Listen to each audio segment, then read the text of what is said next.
할머니, 입국이 거부되었으며 불법 체류자로 확인됩니다. 이 한마디에 할머니의 얼굴에서 모든 혈색이 사라졌습니다. 뭐라고요? 제가 불법 체류자라고요? 할머니가 미국 공항에서 입국 거부를 당한 순간 온몸이 무너져 내렸습니다. 하지만 뒤에서 웃고 있던 며느리의 말, 이제 이 집 재산은 내 새아들 거야.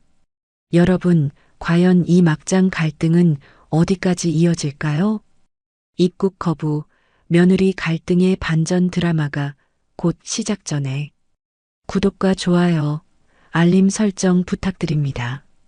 감동과 반전 가득한 사연들을 누구보다 빠르게 만나실 수 있으며 지금 듣고 계신 장소를 댓글로 남겨주시면 제가 반갑게 인사드리겠습니다. 오늘의 이야기 속으로 함께 들어가 볼까요? 전남 보성의 작은 시골 마을, 새벽 5시. 70이 넘은 한복수는 여전히 허리를 굽히며 배추밭을 돌보고 있었습니다. 차가운 새벽 공기가 폐를 파고들어도 거친 손은 멈추지 않았어요. 주름진 손가락 사이로 벌레를 잡아내고 시든 잎사귀를 따내는 모습은 마치 평생을 이어온 의식 같았습니다. 아이고, 이 늙은 몸이 언제까지 이 고생을 할까 몰라. 복수는 허리를 펴며 깊은 한숨을 내쉬었습니다. 멀리 보이는 산자락 너머로 붉은 해가 떠오르고 있었어요. 이 똑같은 풍경을 보며 살아온 지 벌써 70년이 넘었습니다. 젊었을 때는 남편 복돌이와 함께 논밭을 일궜고 중년에는 혼자서라도 꿋꿋이 버텨왔죠. 남편이 갑작스런 심장마비로 세상을 떠난 지 15년 교통사고로 외아들 성우를 잃은 지도 벌써 8년이 지났습니다. 하지만 복순에게는 아직 살아갈 이유가 있었어요. 바로 미국에 있는 손자 도연이었습니다. 도연이 그놈은 잘 지내고 있을까? 복수는 밭일을 마치고 집으로 돌아가는 길에 계속 중얼거렸습니다. 마을 어귀를 지날 때마다 이웃들이 인사를 건넸지만 복순의 마음은 이미 머나먼 미국 땅에 가 있었어요. 집에 도착한 복순은 낡은 나무 상자를 열어 손수건을 꺼냈습니다. 밤마다 촛불을 켜고 바느질로 만든 작은 손수건들이었어요. 분홍색 꽃무늬, 노란색 나비 무늬가 수놓인 소박한 작품들이지만 복순에게는 하루하루 버텨나가는 생명줄과 같았습니다. 시장까지 가는 버스비 500원도 아까워하면서도 장터에 나가는 것만은 포기할 수 없었어요. 오전 9시 복수는 무거운 보따리를 메고 버스 정류장으로 향했습니다. 덜컹거리는 시골버스에 몸을 맡기고 보성읍내로 향하는 동안 창밖으로 펼쳐지는 차밭과 논밭을 바라보며 생각에 잠겼습니다. 장터에 도착한 복수는 늘 앉던 자리, 큰 느티나무 그늘 아래 돗자리를 폈습니다. 손수건 사세요. 정성껏 만든 손수건이에요. 복순의 목소리는 여전히 또렷했습니다. 지나가는 할머니들이 발걸음을 멈추고 손수건을 들여다보았어요. 하나에 1,000원, 좀 큰 것은 2,000원. 하루 종일 앉아 있어야 겨우 5,000원에서 10,000원 정도 벌 수 있었지만 복순에게는 소중한 생계비였습니다. 정오가 지나자 장터는 한산해졌습니다. 복순은 김밥 한 줄로 점심을 때우고 다시 손님을 기다렸어요. 그때 주머니 속 휴대폰이 진동을 울렸습니다. 낡고 오래된 폴더폰이었지만 복순에게는 손자와 연결되는 유일한 통로였어요. 화면을 보는 순간 복순의 심장이 쿵 뛰었습니다. 도연이라는 글자가 반갑게 떠올랐거든요. 국제전화라는 표시도 함께 말이죠. 할머니, 전화기 너머로 들려오는 손자의 목소리에 복순의 눈시울이 뜨거워졌습니다. 이도현 24살의 대학생인 손자는 복순에게 남은 유일한 혈육이었어요. 어린 시절 아버지를 잃고 어머니 서린과 함께 미국으로 건너간 지 벌써 5년이 넘었습니다.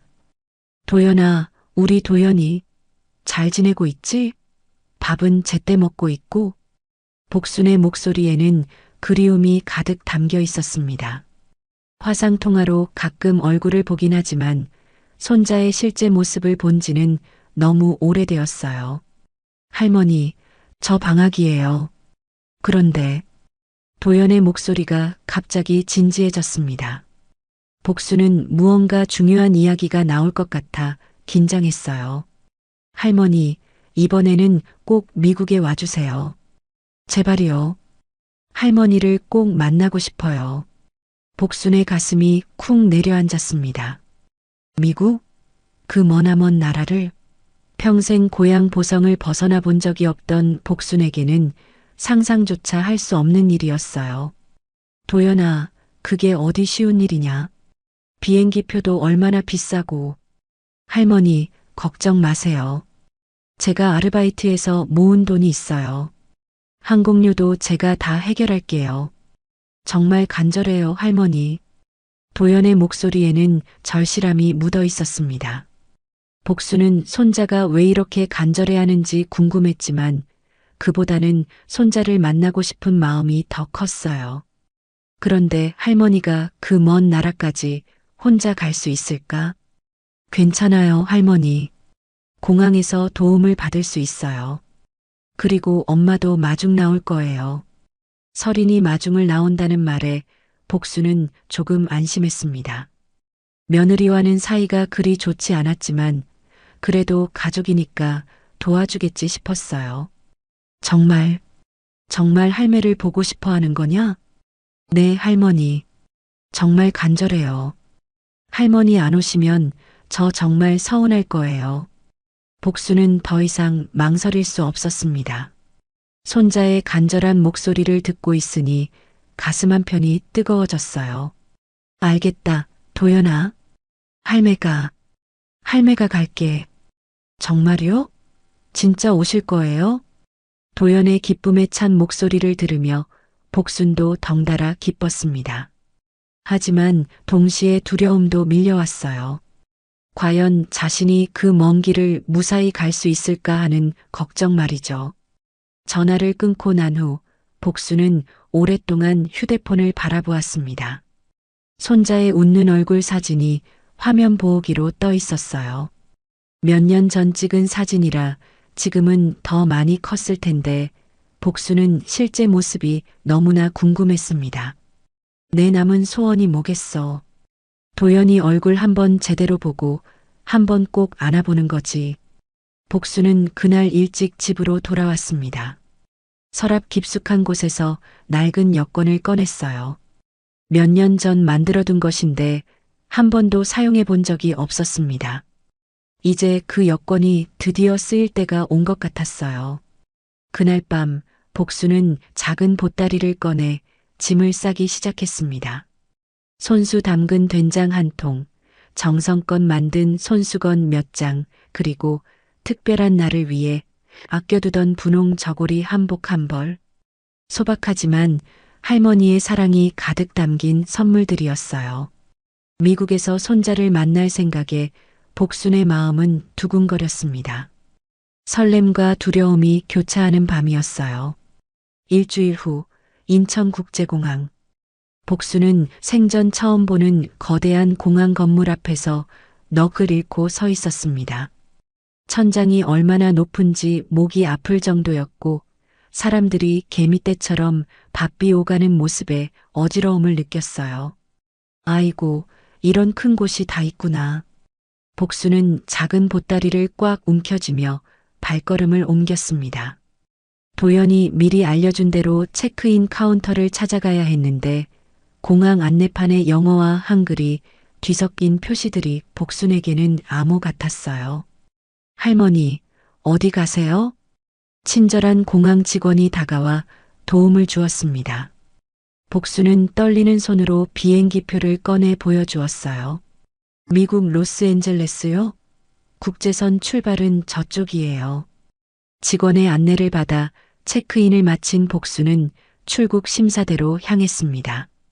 여권의 도장을 받고 금속 탐지기를 통과하는 모든 과정이 복순에게는 신기하고도 두려웠어요. 하지만 손자를 만날 생각에 모든 것을 참고 견뎠습니다. 12시간이 넘는 긴 비행이었습니다. 복수는 생전 처음 타보는 비행기에서 내내 창밖을 바라보며 감탄했어요. 구름 위를 날아가는 기분, 바다 위에 떠 있는 작은 섬들, 그리고 점점 멀어지는 한국 땅. 모든 것이 꿈만 같았습니다. 도연아, 할머니가 지금 하늘을 날고 있다. 복수는 혼자 중얼거리며 미소 지었습니다. 승무원이 주는 기내식도 신기했고 작은 텔레비전에서 나오는 영화도 재밌었어요. 하지만 무엇보다 손자를 곧 만날 수 있다는 생각에 가슴이 벅찼습니다. 드디어 로스앤젤레스 국제공항에 도착했습니다. 비행기에서 내리는 순간부터 복수는 압도되었어요. 공항의 규모도 인천공항보다 훨씬 컸고 사람들의 말소리도 모두 영어였습니다. 복수는 다른 승객들을 따라 입국 심사대로 향했어요. 줄을 서서 기다리는 동안 복순의 마음은 점점 불안해졌습니다. 영어를 전혀 못하는데 심사관과 어떻게 대화해야 할까요? 도연이가 미리 알려준 몇 마디 영어 단어를 속으로 되뇌어 보았지만 막상 입 밖으로 내려고 하니 혀가 꼬였어요. 다음, 드디어 복순의 차례가 되었습니다. 키가 크고 건장한 백인 심사관이 복순을 내려다보며 여권을 받아들었어요. 복순은 떨리는 마음으로 준비한 영어를 꺼냈습니다. I visit my grandson. 심사관은 복순의 서툰 영어를 듣더니 눈썹을 찌푸렸습니다. 여권을 이리저리 살펴보며 뭔가 의심스러운 표정을 지었어요. 한국에서 뭘 하세요? 놀랍게도 심사관이 한국말로 물었습니다. 복수는 안도의 한숨을 내쉬며 대답했어요. 농사 짓고 장터에서 손수건 팔고 그럽니다. 미국에 온 목적이 뭔가요? 손자 만나러 왔어요. 우리 도연이가 대학교 다니거든요. 심사관은 복순의 낡은 옷차림과 작은 보따리를 훑어보았습니다. 그리고는 컴퓨터를 두드리며 뭔가를 확인하기 시작했어요. 복수는 왜 이렇게 오래 걸리는지 궁금했지만 가만히 기다릴 수밖에 없었습니다. 잠깐만 기다려보세요. 심사관이 다른 직원과 뭔가 대화를 나눈 후 복순에게 말했습니다. 따라와 보세요. 복수는 영문도 모른 채 심사관을 따라 별도의 방으로 안내되었어요. 작은 대기실 같은 곳이었는데 몇 명의 사람들이 불안한 표정으로 앉아 있었습니다. 여기서 잠깐 기다리세요. 추가 심사가 필요합니다. 심사관의 말에 복수는 당황했습니다. 추가 심사? 뭔가 문제가 있다는 뜻인가요? 왜요? 뭔 문제가 있나요? 나는 그냥 손자 만나러 온 건데 곧 다른 담당자가 와서 설명해 드릴 겁니다. 심사관은 차갑게 대답하며 자리를 떴습니다. 복수는 혼자 남겨진 대기실에서 불안에 떨었어요. 다른 사람들도 모두 걱정스러운 표정이었고 무거운 침묵이 방 안을 감돌았습니다. 시간이 흘러도 아무도 오지 않았습니다. 복수는 휴대폰을 꺼내 도연에게 전화를 걸려고 했지만 국제 로밍이 안 되는지 전화가 연결되지 않았어요. 도연아, 할머니가 지금 어떻게 된 거냐? 복수는 눈물이 날 것 같았습니다. 생전 처음 와본 외국 땅에서 혼자 이렇게 갇혀 있으니 무서움과 걱정이 밀려왔어요. 1시간이 더 지났을까요? 드디어 한 명의 한국계 직원이 들어왔습니다. 한복순 씨죠? 죄송합니다. 입국 목적에 대해 몇 가지 확인이 필요해서요. 뭔 확인이요? 나는 그냥 손자 보러 온 건데. 혹시 미국에서 일을 하실 계획은 없으신가요? 아니면 오래 머무실 생각은 없고요? 복수는 어리둥절했습니다. 왜 이런 질문을 하는 걸까요? 무슨 소리예요? 나는 일주일만 있다가 한국 돌아갈 건데. 농사도 지어야 하고 장사도 해야 하고. 그런데 신원보증인이 명확하지 않네요. 손자분이 학생 신분이라서. 담당자는 서류를 뒤적이며 말했습니다. 복수는 점점 이해할 수 없는 상황이 되어가는 것 같았어요. 그럼 어떻게 해야 하나요? 일단 며느리분이 오고 계시니까 그분과 함께 다시 심사받으시면 됩니다. 며느리 서린이 온다는 말에 복수는 조금 안심했습니다. 적어도 미국에서 살고 있는 가족이 와서 보증을 해주면 문제없겠지 싶었어요. 잠시 후 복수는 서린의 모습을 보고 깜짝 놀랐습니다. 예전보다 훨씬 화려하게 차려입고 있었고 무언가 달라 보였어요. 하지만 반가운 마음에 손을 흔들며 미소 지었습니다. 서린아. 그런데 서린의 표정은 차가웠습니다. 복순에게 다가오긴 했지만 반가워하는 기색이 전혀 없었어요. 어머님, 왜 갑자기 오신다고 연락도 안 하셨어요? 서린의 첫마디가 원망조였습니다. 복수는 당황했어요. 도연이가 다 준비했다고 했는데 왜 서린은 모르는 것처럼 이야기하는 걸까요? 도연이가 오라고 해서 도연이가 뭘 안다고 그래요. 학생이 무슨 돈으로 항공료를 대고 서린의 목소리에는 냉기가 흘렸습니다. 복수는 뭔가 잘못되었다는 느낌이 들기 시작했어요. 하지만 아직은 며느리가 도와줄 거라고 믿고 있었습니다. 서린은 심사관과 따로 이야기를 나누기 위해 복순을 대기실에 혼자 남겨두었습니다.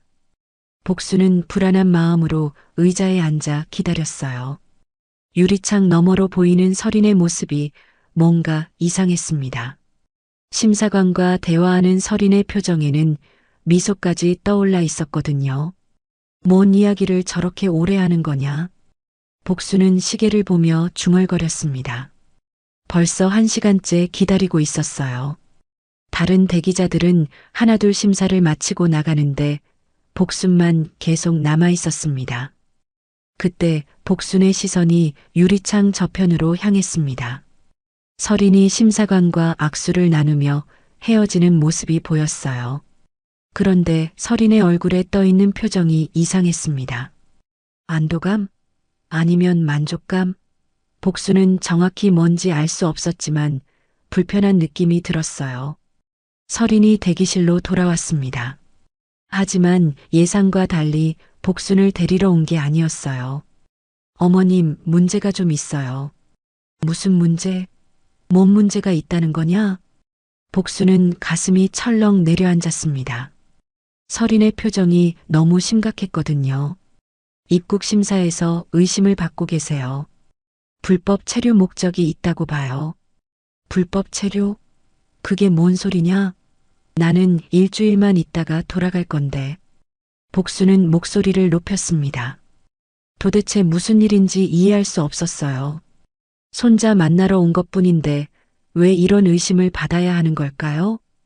어머님, 솔직히 말씀드릴게요. 어머님 같은 분들이 관광 비자로 와서 불법 체류하는 경우가 많대요.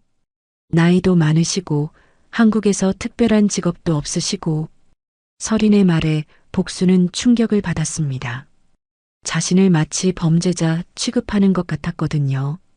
서린아, 내가 보증을 서주면 되는 것 아니냐? 내가 여기 살고 있잖아. 그게 문제예요. 서린은 잠시 망설이더니 입을 열었습니다. 사실 저도 상황이 좀 복잡해요. 신분 문제도 있고 어머님을 보증하기가 쉽지 않아요. 복수는 서린의 말이 이해되지 않았습니다. 도연이 어머니인 서린이 왜 보증을 못 써준다는 걸까요? 뭔가 숨기는 게 있는 것 같았어요. 그럼 도연이는? 도연이가 와서 설명하면 되잖아. 도연이는 지금 학교에서 중요한 시험이 있어서 못 와요. 서린의 대답에 복수는 실망했습니다. 그렇게 간절하게 오라고 했던 손자가 정작 자신이 공경에 처했을 때는 나타나지 않다니. 시간이 더 흘렀습니다. 복수는 대기실에서 계속 기다리고 있었는데 이상하게도 서린은 자꾸 자리를 비웠어요. 전화를 받는다며 서류를 가져온다며 계속 나갔다 들어왔다 했습니다. 복순이 화장실에 가려고 자리에서 일어났을 때였습니다. 복도 끝에서 설인의 목소리가 들려왔어요. 누군가와 전화 통화를 하고 있는 것 같았습니다. 응, 맞아. 계획대로 되고 있어. 입국 거부될 것 같아. 복수는 몸이 굳어버렸습니다. 계획대로 입국 거부? 걱정 마. 이렇게 되면 도연이 재산 문제는 해결돼. 그 할머니만 없으면 모든 게 우리 앞으로 넘어와. 복순의 심장이 쿵쾅거렸습니다. 귀를 의심할 수밖에 없는 내용이었어요. 설인이 자신의 입국을 방해하고 있다는 뜻인가요? 재혼한 것도 모르시고. 참 순진해. 이제 새 남편 미래를 생각해야지. 재혼? 설인이 재혼을 했다고? 복수는 머리가 하얘졌습니다. 그럼 도연이는 어떻게 된 건가요? 복수는 다급히 화장실로 피했습니다. 손이 덜덜 떨려서 문고리를 잡기도 힘들었어요. 거울 속 자신의 모습은 창백했고 눈에는 당황스러움이 가득했습니다. 이럴 수가 있나? 복수는 혼자 중얼거리며 상황을 정리하려 했습니다. 설인이 재혼을 했고 자신의 입국을 막고 있다. 그 이유는 도연이 재산 때문이라고 했는데 도대체 무슨 의미인지 알 수 없었어요. 화장실에서 나와 대기실로 돌아가는 길에 복수는 또 다른 충격적인 장면을 목격했습니다. 설인이 심사관과 다시 이야기를 나누고 있었는데 이번에는 대화 내용이 들렸어요. 이분은 정말 저희 가족이 아니에요. 그냥 한국에서 아는 할머니일 뿐이에요. 복수는 그 말을 듣는 순간 온몸에 전율이 흘렸습니다. 설인이 자신을 가족이 아니라고 부인하고 있었던 거예요. 아들을 잃고 나서 정신적으로 좀 불안정하시거든요. 혼자 이상한 생각을 하시는 것 같아요. 그럼 이 할머니를 어떻게 하면 좋겠습니까? 심사관이 물었습니다. 한국으로 돌려보내는 게 좋을 것 같아요. 여기 있어봤자 문제만 될 것 같거든요. 복수는 더 이상 듣고 있을 수가 없었습니다. 며느리가 자신을 배신하고 있다는 사실에 온몸이 떨렸어요. 그동안 설인에 대해 좋지 않은 감정이 있었지만 설마 이 정도까지 할 줄은 몰랐습니다. 대기실로 돌아간 복수는 의자에 털썩 앉았습니다. 보따리 속에서 된장과 손수건이 보였어요. 정성껏 수놓은 꽃무늬 손수건이었는데 이제는 도연에게 줄 수 없을 것 같았습니다. 도연아, 할머니가 이렇게 될 줄 알았으면. 복순의 눈에서 눈물이 흘러내렸습니다. 평생 고생해서 기른 며느리에게 이런 배신을 당할 줄은 꿈에도 몰랐어요. 잠시 후 설인이 돌아왔습니다. 하지만 이제 복수는 설인을 다른 눈으로 바라보고 있었어요. 어머님, 죄송해요. 최선을 다해봤는데 안 될 것 같아요. 설인은 마치 정말 안타까워하는 것처럼 연기를 했습니다. 하지만 복수는 이미 모든 것을 알고 있었어요. 너 지금 나를 속이고 있는 거지? 복순의 목소리가 떨렸습니다. 뭔 말씀이세요? 저는 정말 어머님을 도우려고 재혼한 것도 도연이한테 숨기고 내 입국도 막고 내가 다 꾸민 일 아니냐? 복순이 목소리를 높이자 설인의 표정이 변했습니다. 더 이상 가면을 쓸 필요가 없다고 생각한 것 같았어요. 어머님이 어떻게 알았는지 모르겠지만 설인의 목소리가 차갑게 변했습니다. 맞아요. 제가 막은 거예요. 어머님만 사라지면 도연이 재산은 전부 제 새아들 앞으로 넘어가거든요. 복수는 그 순간 모든 진실을 깨달았습니다. 설인의 배신, 재혼 사실, 그리고 자신을 이용하려는 음모까지 온몸이 떨리면서 분노가 치밀어 올랐어요. 복수는 설인의 냉정한 고백을 듣고 한동안 말을 잇지 못했습니다. 가슴이 답답하고 숨이 막히는 것 같았어요. 평생 가족이라고 생각했던 며느리가 이렇게 잔인할 수 있다니 믿을 수가 없었습니다. 설인아, 너 정말 그런 마음으로 우리 가족을 대한 거냐? 복순의 목소리는 떨렸지만 그 안에는 깊은 실망과 분노가 담겨 있었어요. 가족? 웃기지 마세요. 전 처음부터 이 가족의 일원이었던 적이 없어요. 서리는 비웃듯 말했습니다. 그 표정에는 조금의 죄책감도 보이지 않았어요. 성우가 죽고 나서 뭘 해주셨어요? 도연이랑 저 혼자 어떻게 살았는지 아세요? 미국 와서도 얼마나 고생했는지 모르시면서. 그래도 내가 도연이 엄마 아니냐?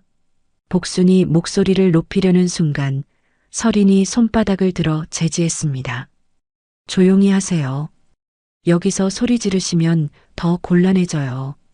서린의 차갑고 계산적인 태도에 복수는 소름이 돋았습니다. 이 사람이 정말 자신이 아는 며느리가 맞나 싶었어요. 도연이는, 우리 도연이는 이런 일을 알고 있냐? 당연히 모르죠. 순진한 그 애가 뭘 알겠어요. 할머니만 보고 싶다고 울고불고 해서 얼마나 귀찮았는지 몰라요. 복순의 심장이 미어지는 것 같았습니다. 손자가 정말 자신을 그리워하고 있었구나 하는 생각에 더욱 마음이 아팠어요. 그런데 어머님, 제 새 남편 리처드는 변호사거든요. 미국에서 꽤 영향력 있는 사람이에요. 서리는 마치 자랑하듯 말했습니다. 그 사람 도움으로 도연이 재산 관련 서류들을 정리하고 있어요. 어머님이 없어지면 모든 게 깔끔해지거든요. 재산이 뭐가 그리 대단하다고 모르시는군요. 성우 오빠가 생명보험에 가입되어 있었거든요. 그것도 꽤 큰 금액으로. 게다가 미국 부동산도 좀 있고요. 복수는 처음 듣는 이야기였습니다. 아들이 그런 재산을 남겨두었다는 것도 몰랐고 그것 때문에 이런 일이 벌어지고 있다는 것도 충격이었어요. 지금 도연이가 미성년자도 아닌데 왜 내가? 한국 법상 직계 존속이 있으면 상속순위가 복잡해져요. 특히 어머님 같은 할머니가 살아계시면 말이죠. 서린의 설명에 복수는 점점 상황을 이해하게 되었습니다. 자신의 존재 자체가 서린의 계획에 방해가 되고 있었던 거예요. 복수는 힘없이 의자에 앉으며 보따리를 열었습니다. 손으로 정성껏 담근 된장이 유리병에 들어 있었고 밤새워 수놓은 손수건들이 곱게 개어져 있었어요. 그리고 특별한 날을 위해 아껴두었던 분홍 한복도 보였습니다. 이 모든 걸 도연이한테 주고 싶었는데 복순이 중얼거리자 서린이 비웃었습니다.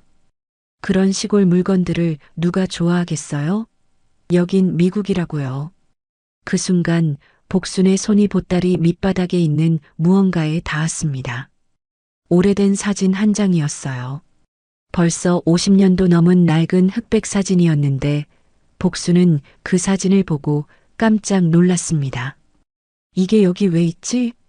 1969년 베트남 전쟁 당시 찍은 사진이었습니다. 젊은 복순이 부상당한 미군 병사들과 함께 찍은 기념사진이었어요. 그 시절 복순은 간호보조원으로 일하며 많은 미군들을 도왔었습니다. 사진 속에는 복순과 함께 웃고 있는 몇 명의 미군 장교들이 보였습니다. 그 중에서도 특히 눈에 띄는 사람이 있었어요.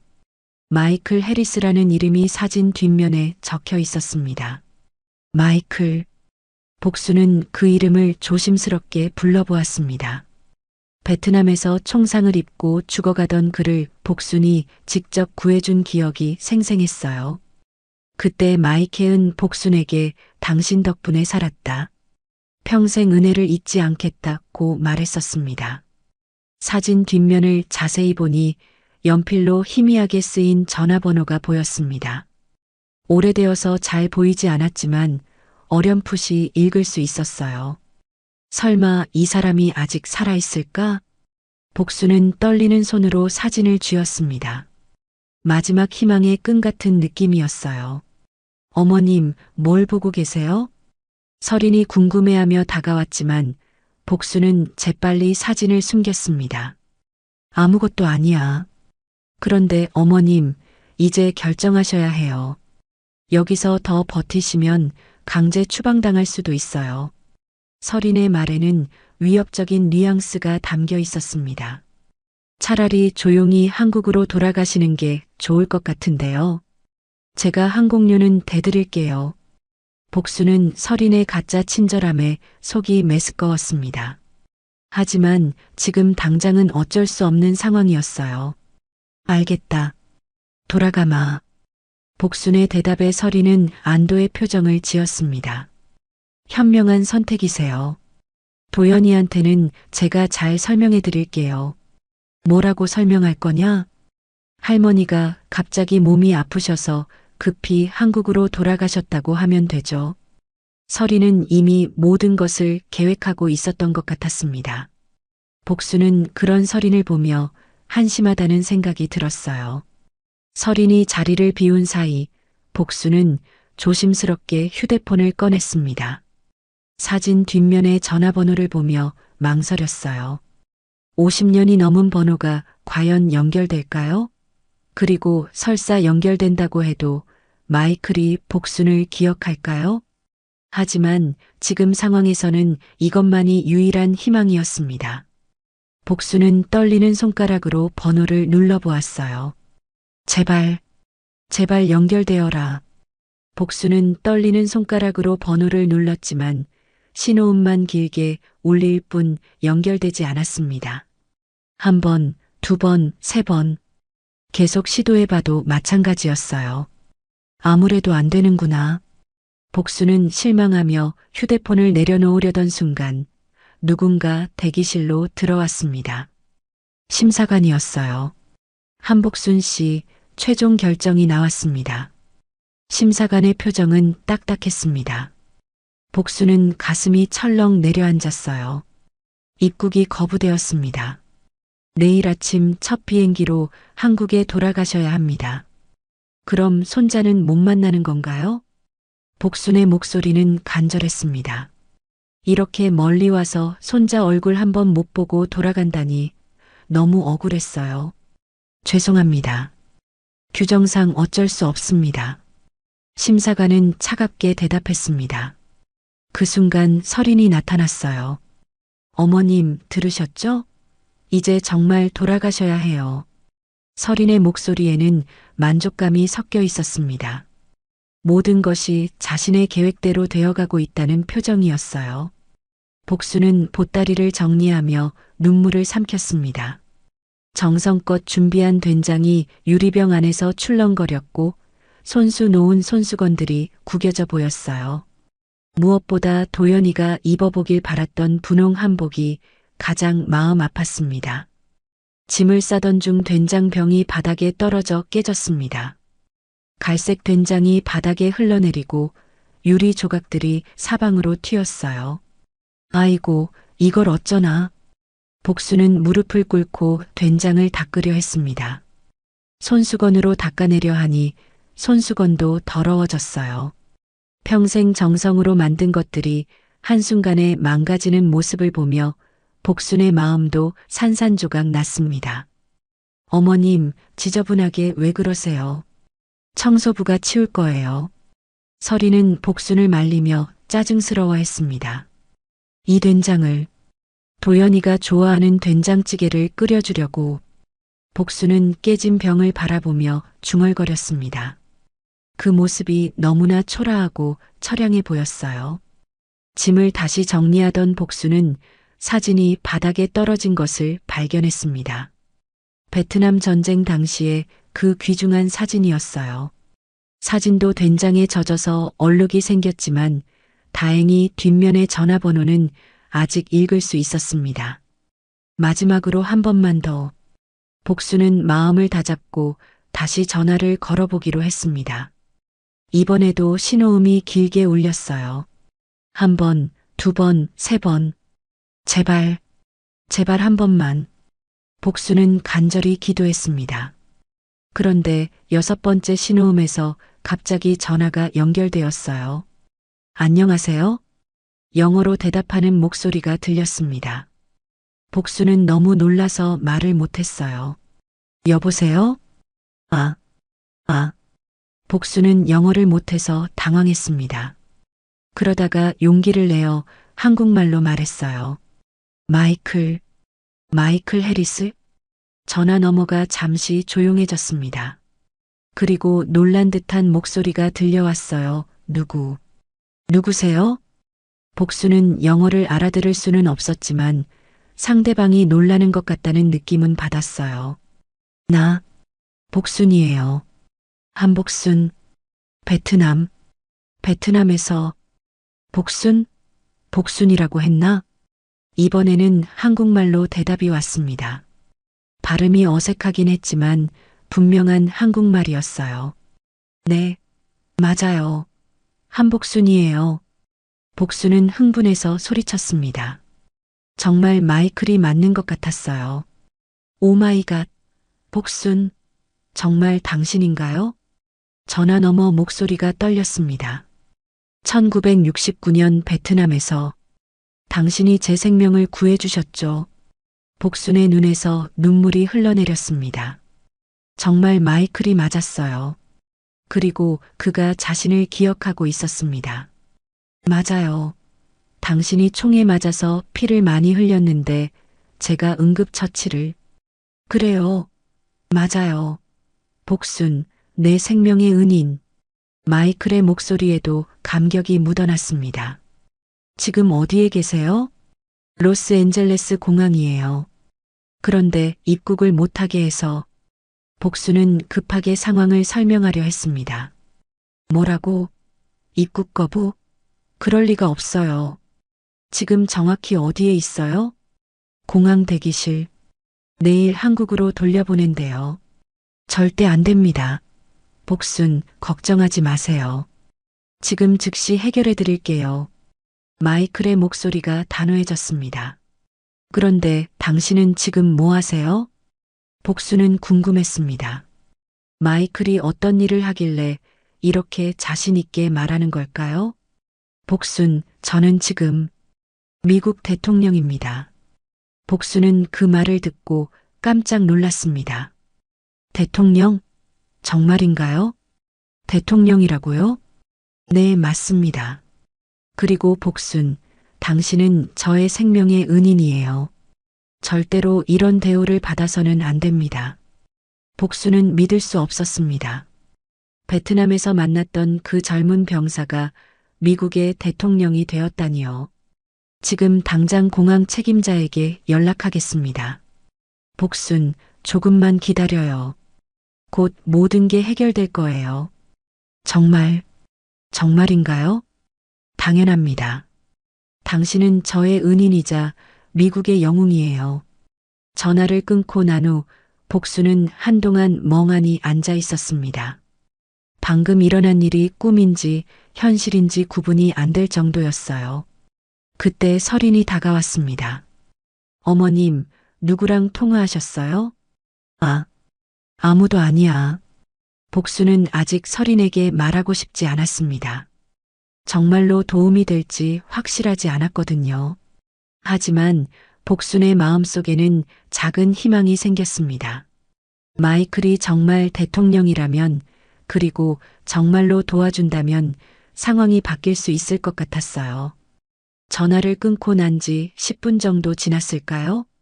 복수는 여전히 대기실에 앉아 마이클과의 통화가 정말이었는지 의심하고 있었습니다. 혹시 꿈을 꾼 건 아닐까요? 아니면 사기꾼이 자신을 속인 건 아닐까요? 설마 정말 대통령일 리가. 복수는 혼자 중얼거렸습니다. 아무리 생각해도 믿기 어려운 일이었어요. 시골 할머니인 자신이 미국 대통령과 통화를 했다니 말도 안 되는 이야기 같았습니다. 그런데 갑자기 대기실 밖이 소란스러워지기 시작했어요. 사람들이 웅성거리는 소리와 빠른 발걸음 소리가 들려왔습니다. 복수는 궁금해서 유리창 너머를 내다보았어요. 공항 직원들이 바삐 뛰어다니고 있었고 정장을 입은 사람들이 여러 명 나타났습니다. 그중 한 명이 대기실 쪽으로 급히 걸어오고 있었어요. 문이 열리더니 키가 크고 위풍당당한 중년 남성이 들어왔습니다. 공항 직원들이 그 뒤를 따라왔어요. 한복순 여사님이신가요? 그 남성이 복순에게 정중하게 인사했습니다. 복순은 갑작스러운 상황에 당황했어요. 네, 맞습니다만. 저는 리처드 앤더슨입니다. 이 공항의 책임자입니다. 리처드는 복순 앞에 다가와 깊숙이 고개를 숙였습니다. 대통령님께서 직접 연락을 주셨습니다. 정말 죄송합니다. 복순은 눈을 크게 뜨며 놀랐습니다. 정말로 마이클이 연락을 한 거였나요? 대통령이 정말 연락을. 네, 해리스 대통령님께서 직접 전화하셨습니다. 복순 여사님을 최고의 예우로 모시라고 하셨어요.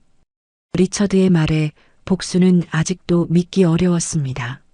하지만 리처드의 진지한 표정을 보니 거짓말은 아닌 것 같았어요. 그런데 리처드가 잠시 망설이더니 입을 열었습니다. 사실 저도 베트남전에 참전했었습니다. 1970년에 부상을 당해서 야전병원에 입원했었는데 리처드의 눈에 그리움이 어렸습니다. 그때 한국인 간호보조원분이 저를 돌봐주셨어요. 정말 친절하고 따뜻한 분이었는데 혹시 그분이 복순 여사님이신가요? 복순은 깜짝 놀랐습니다. 베트남에서 자신이 돌봤던 환자가 이렇게 많았나요? 1970년. 그때 다리에 총상을 입은 젊은 병사가 있었는데 맞습니다. 바로 저예요. 리처드의 얼굴이 밝아졌습니다. 그때 제가 고열로 며칠 동안 의식을 잃었는데 깨어나서 보니 복순님께서 밤새 간병을 해주고 계셨어요. 복순도 그때 일이 어렴풋이 기억났습니다. 어린 티를 못 벗은 미군 병사가 열병으로 고생했던 일 말이에요. 아, 그 애가 너였구나. 그때 얼마나 걱정했는지 몰라. 저는 그때부터 평생 복순님의 은혜를 잊지 않았습니다. 그런데 이렇게 다시 만날 줄이야. 리처드는 감동에 겨워 목소리를 떨었습니다. 그 순간 서린이 급히 대기실로 들어왔습니다. 밖에 소란을 보고 무슨 일인지 확인하러 온 것 같았어요. 무슨 일이에요? 왜 이렇게 사람들이... 서린은 리처드를 보고 당황했습니다. 공항 책임자가 왜 여기 있는 건지 이해할 수 없었거든요. 당신이 박서린 씨인가요? 리처드가 서린을 차갑게 바라보았습니다. 네, 맞습니다만. 대통령님께서 모든 상황을 들으셨습니다. 복순 여사님의 입국을 방해한 것에 대해서 말이죠. 서린의 얼굴이 창백해졌습니다. 뭔 말씀이세요? 저는 그냥... 박서린 씨, 당신의 모든 행동이 기록되어 있습니다. 심사관과 나눈 대화, 복순 여사님을 가족이 아니라고 부인한 것까지 전부요. 리처드의 목소리가 점점 차갑게 변했습니다. 그리고 한 가지 더 조사해 볼 것이 있어요. 당신의 재혼 사실을 숨기고 도연 씨의 재산을 노린 것에 대해서 말이죠. 서린은 완전히 당황했습니다. 어떻게 그런 일들이 다 알려진 건지 믿을 수 없었어요. 어떻게 그걸 알았어요? 대통령님께서는 모든 자원을 동원하셔서 진실을 파악하셨습니다. 복수는 이 모든 상황이 꿈 같았습니다. 방금 전까지만 해도 절망적이었는데 갑자기 모든 것이 뒤바뀌었어요. 복순 여사님, 리처드가 다시 복순에게 향했습니다. 지금 대통령님께서 직접 화상통화를 요청하셨습니다. 받으시겠어요? 복순은 고개를 끄덕였습니다.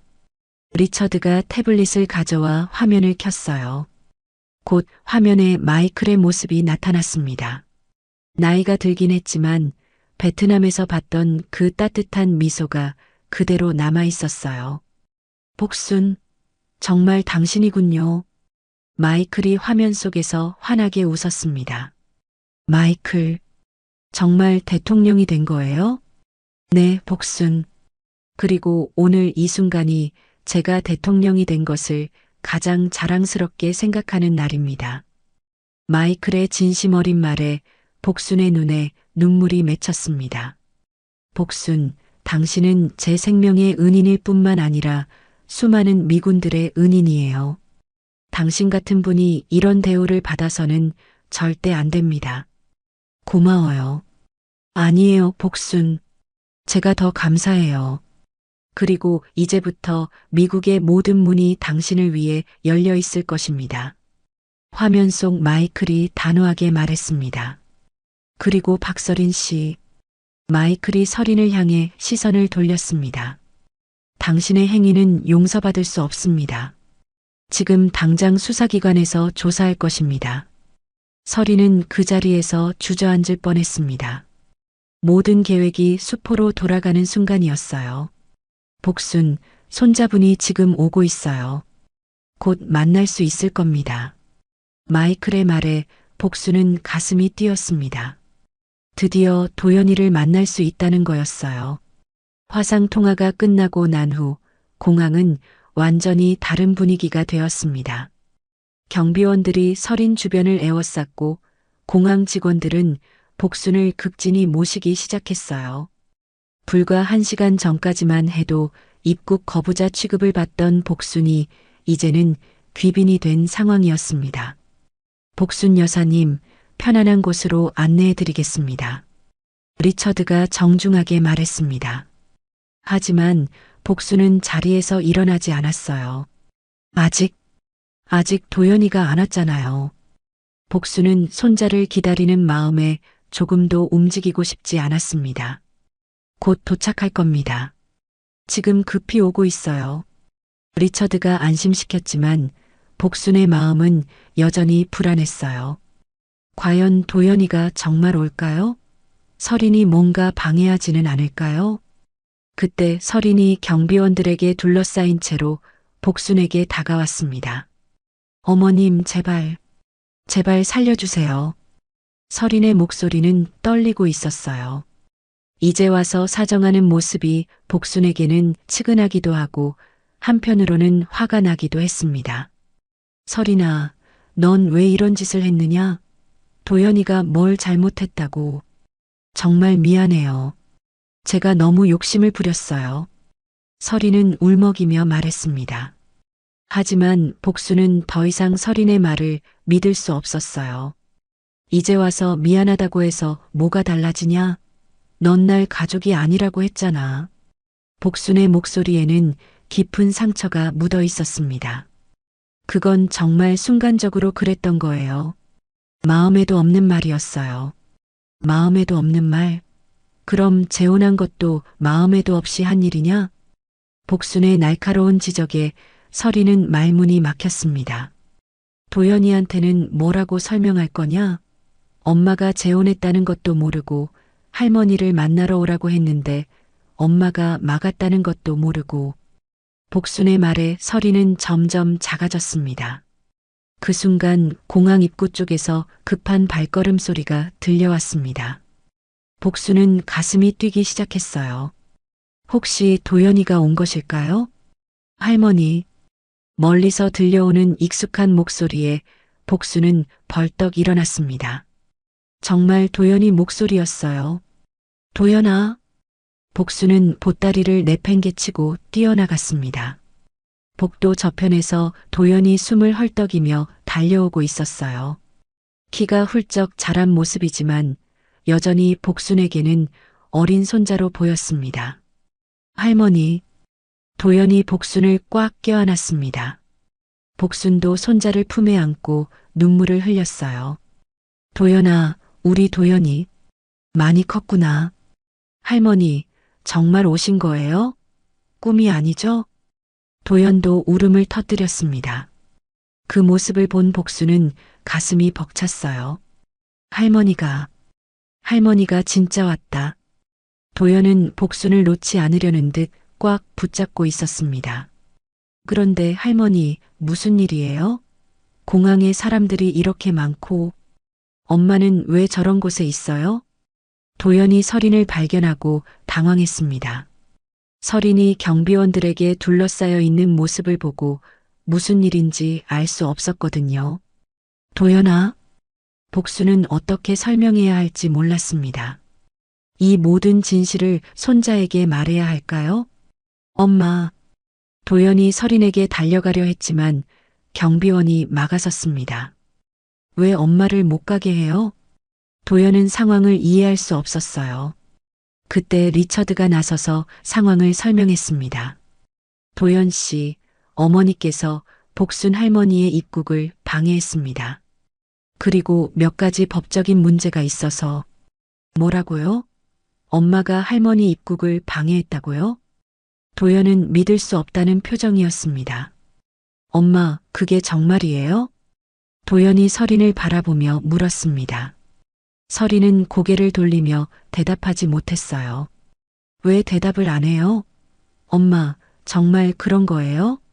도연의 목소리가 점점 높아졌습니다. 도연아, 엄마가 실수를 했어. 서린이 겨우 입을 열었습니다. 실수? 할머니 입국을 막는 게 실수예요? 도연은 분노했습니다. 그동안 얼마나 할머니를 보고 싶어 했는데 그것을 엄마가 막았다니 이해할 수 없었어요. 그리고 리처드가 다시 말을 이었습니다. 어머니께서 재혼하신 사실도 숨기고 계셨고 도연 씨의 재산에 대해서도 문제가 있었습니다. 재혼? 도연은 더욱 충격을 받았습니다. 엄마가 재혼했다고요? 언제? 왜 저한테 말 안 했어요? 도연아, 그건. 서린은 더 이상 변명할 수 없었습니다. 도연은 서린을 바라보다가 복순에게로 돌아왔습니다. 할머니, 정말 죄송해요. 엄마 때문에 이런 일을. 아니야, 도연아. 내 잘못이 아니야. 복순은 손자를 달랬습니다. 할머니, 저 정말 몰랐어요. 엄마가 이런 사람인 줄. 도연의 목소리는 실망감으로 가득했습니다. 그때 다시 한번 소란이 일었습니다. 이번에는 언론사 사람들이 몰려오기 시작한 거예요. 베트남 전쟁 영웅과 미국 대통령의 극적 재회. 시골 할머니 대통령의 도움으로 입국 성공. 기자들의 외치는 소리가 공항 전체에 울려 퍼졌습니다. 리처드가 급히 복순과 도연을 안전한 곳으로 안내했어요. 복순 여사님, 이제 언론의 관심이 집중될 것 같습니다. 조용한 곳에서 손자분과 시간을 보내시는 게 좋겠어요. 네, 그러면 좋겠어요. 복순은 고개를 끄덕였습니다. 무엇보다 도연과 조용히 이야기하고 싶었거든요. 도연아, 할머니 손 잡아라. 복순이 손을 내밀자 도연이 꽉 잡았습니다. 할머니, 이제 절대 혼자 두지 않을게요.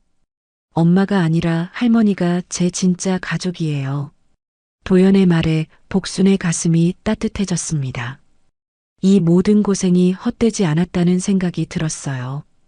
뒤에서 서린이 체포되어 끌려가는 소리가 들렸지만 복순은 더 이상 돌아보지 않았습니다.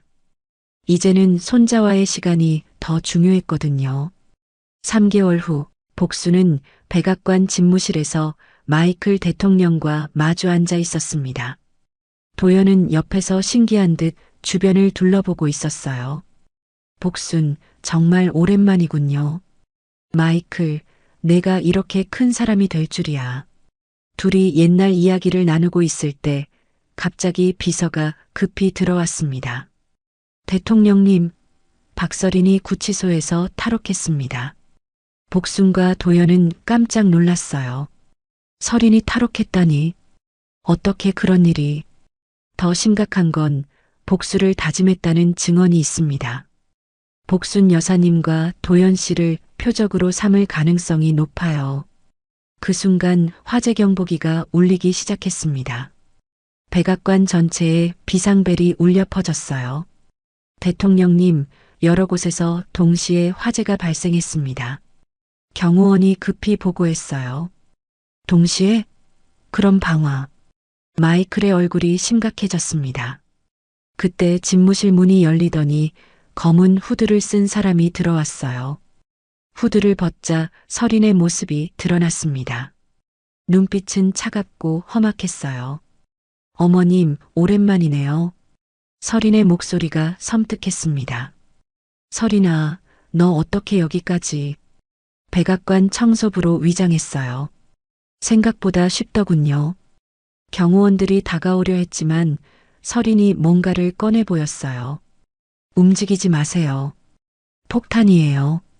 모든 사람이 얼어붙었습니다. 설인, 무엇을 원하는 거야? 마이클이 차분하게 물었어요. 복수요. 이 할머니 때문에 제 인생이 망가졌거든요. 엄마, 왜 이래요? 이게 해결책이에요? 도연이 간절히 말했지만 설이는 들으려 하지 않았어요. 내가 뭘 안다고. 이 할머니 때문에 모든 게 망가졌어. 그때 복순이 용기를 냈습니다. 설이나, 나만 데려가거라. 도연이랑 대통령은 놔둬. 할머니, 안 돼요. 도연이 말렸지만 복수는 이미 결심했어요. 좋아요. 따라오세요. 설인이 복순을 데리고 나가려 할 때 복순이 갑자기 달려들어 폭탄을 빼앗으려 했습니다. 할머니, 둘이 몸싸움하는 동안 폭탄이 바닥에 떨어졌어요. 그런데 폭발하지 않았습니다. 가짜네요. 경호원이 확인하며 말했어요. 설이는 결국 붙잡혔고 복수는 도연의 품에 안겼습니다. 며칠 후 재판장에서 설이는 마지막 변론을 했습니다. 어머님, 정말 죄송해요. 제가 너무 욕심을 부렸어요. 복수는 눈물을 흘리며 말했어요. 설이나, 이제라도 정신 차려라. 도연아, 엄마가 미안하다. 엄마, 시간이 필요해요. 1년 후 복수는 보성마을에서 도연과 함께 평범한 일상을 보내고 있었습니다. 할머니, 오늘도 장에 나가세요? 그럼 손수건도 팔아야지. 이제 그런 거 안 해도 되는데. 보상금도 있잖아요. 돈이 있어도 일은 해야지. 그래야 살맛이 나는 거야. 저녁에 마당에서 별을 보며 이야기했어요. 할머니, 설인 엄마 소식 들었어요? 교도소에서 모범수로 지낸다더라. 할머니는 정말 마음이 넓으세요. 도연아, 미움은 미움만 나. 용서해야 자유로워지는 거지. 할머니 손자로 태어나서 정말 행복해요. 나도야. 내 한많은 인생이 결국 빛을 보는구나. 하늘의 별들이 두 사람을 따뜻하게 비추고 있었습니다. 그때 갑자기 마을에서 큰 소란이 일었어요. 사람들이 뛰어나오며 소리쳤습니다. 복순 할머니, 텔레비전 봐요. 할리우드에서 할머니 이야기로 영화 만든대요. 전 세계가 할머니 이야기에 감동받았어요. 복수는 어리둥절했어요. 영화라니? 할머니, 정말 대단해요. 이제 전 세계 사람들이 할머니를 알게 됐어요. 도연이 흥미롭게 말했습니다. 영화든 뭐든 상관없어. 중요한 건 내가 내 곁에 있다는 거야. 복수는 도연의 손을 꽉 잡으며 말했어요. 며칠 후 할리우드 제작진이 보성마을로 찾아왔습니다. 복순 할머니 영화에 직접 출연해 주세요. 아이고, 나 같은 늙은이가 무슨 영화에. 할머니 이야기가 전 세계 사람들에게 희망을 주고 있어요. 감독이 간절히 말했습니다. 할머니 해보세요. 할머니의 선한 마음을 더 많은 사람들에게 보여주는 거예요. 도연이 격려했어요. 복수는 잠시 망설이다가 고개를 끄덕였습니다. 좋아. 내 이야기가 누군가에게 도움이 된다면야. 6개월 후 영화 할머니의 기적 이전 세계에서 개봉되었습니다. 복순의 실화를 바탕으로 한 이 영화는 큰 감동을 불러일으켰어요. 시사회장에서 복수는 빨간 카펫을 걸으며 손을 흔들었습니다. 전 세계 기자들이 몰려들었어요. 할머니, 소감이 어떠세요? 사람은 누구나 선한 마음을 가지고 있어요. 그 마음을 잃지 않는 게 중요하죠. 복순의 말에 관객들이 박수를 보냈습니다. 도연 씨는 어떠세요? 할머니를 자랑스럽게 생각해요. 이제 전 세계가 우리 할머니의 위대함을 알게 됐어요. 영화는 대성공이었고 복수는 하루아침에 국제적인 유명인사가 되었어요. 하지만 복수는 여전히 소박한 일상을 유지했습니다. 할머니, 이제 정말 유명해졌어요. 유명한 게 뭐가 중요하냐? 내가 행복한 게 제일 중요하지. 저도 할머니처럼 선한 사람이 되고 싶어요. 너는 이미 선한 사람이야, 도연아. 그날 밤 복수는 일기를 썼습니다. 내 평생 이런 일들이 일어날 줄 몰랐다. 하지만 가장 소중한 건 여전히 도연이와 함께하는 시간이다. 내 한많은 인생이 이렇게 아름다운 결말을 맞다니. 정말 감사하다. 복수는 만족스럽게 미소 지으며 잠자리에 들었습니다. 내일도 도연과 함께할 평범하지만 행복한 하루가 기다리고 있었어요. 달빛 인생사연은 감동 오디오북으로 인생사연과 공감 이야기를 전해드립니다. 구독과 좋아요로 더 많은 인생사연과 공감 이야기를 만나보세요. 지금 듣고 계신 장소를 댓글로 남겨주시면 제가 반갑게 인사드리겠습니다. 오늘도 함께 해주셔서 감사합니다. 할머니, 여긴 아무나 들어올 수 있는 곳이 아니에요. 보안 불러. 이 할머니 좀 여기서 치워주세요. 직원의 날카로운 목소리에 백화점 한복판이 얼어붙었습니다. 낡은 점퍼와 헐렁한 바지 차림의 시어머니는 차가운 시선 속에 서 있었죠. 조롱 섞인 웃음소리, 수군거림하지만 그녀는 끝내 참고 있었습니다. 그 누구도 예상하지 못했습니다.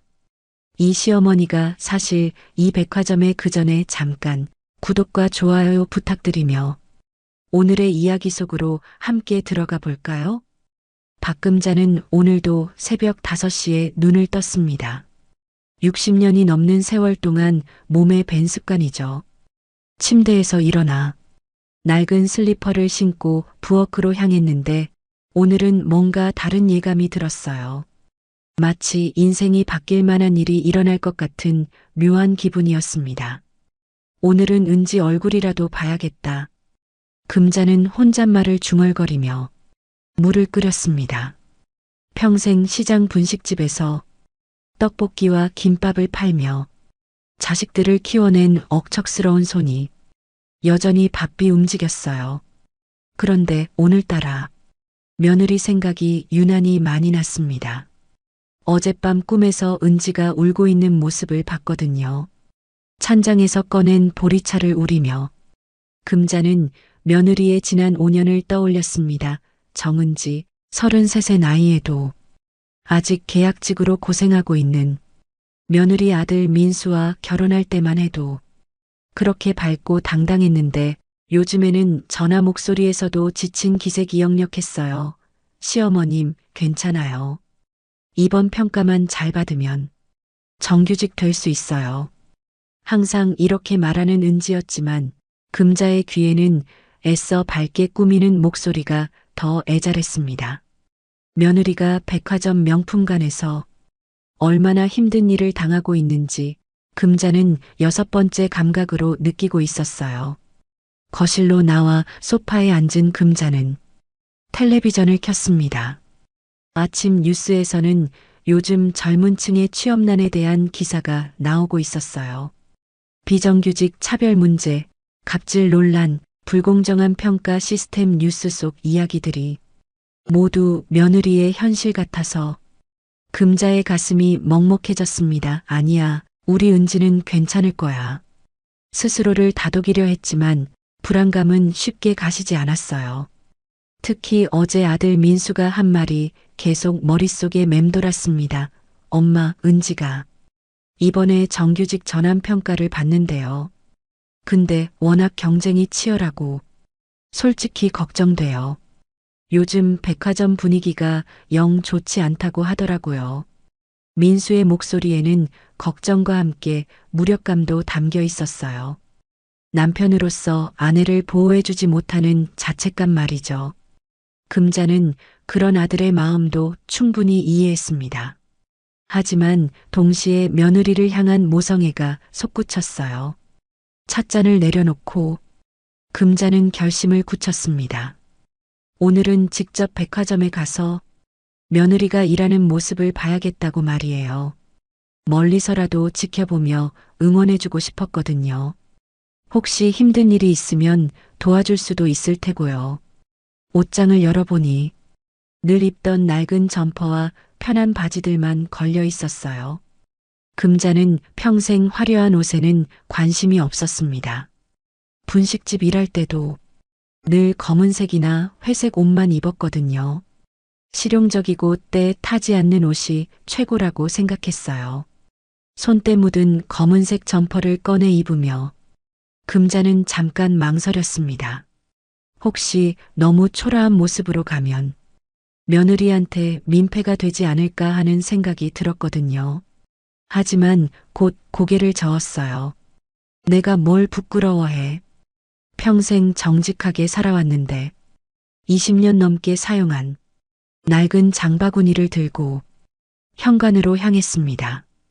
거울에 비친 자신의 모습은 여느 동네 아주머니와 다를 바 없었어요. 하지만 그 눈빛만은 달랐습니다.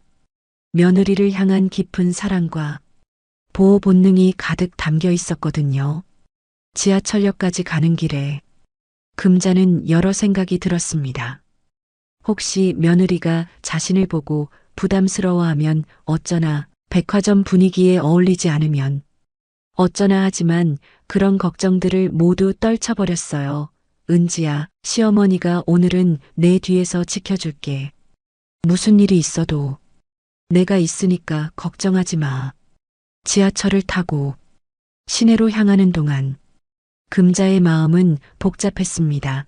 설렘과 걱정이 교차했어요.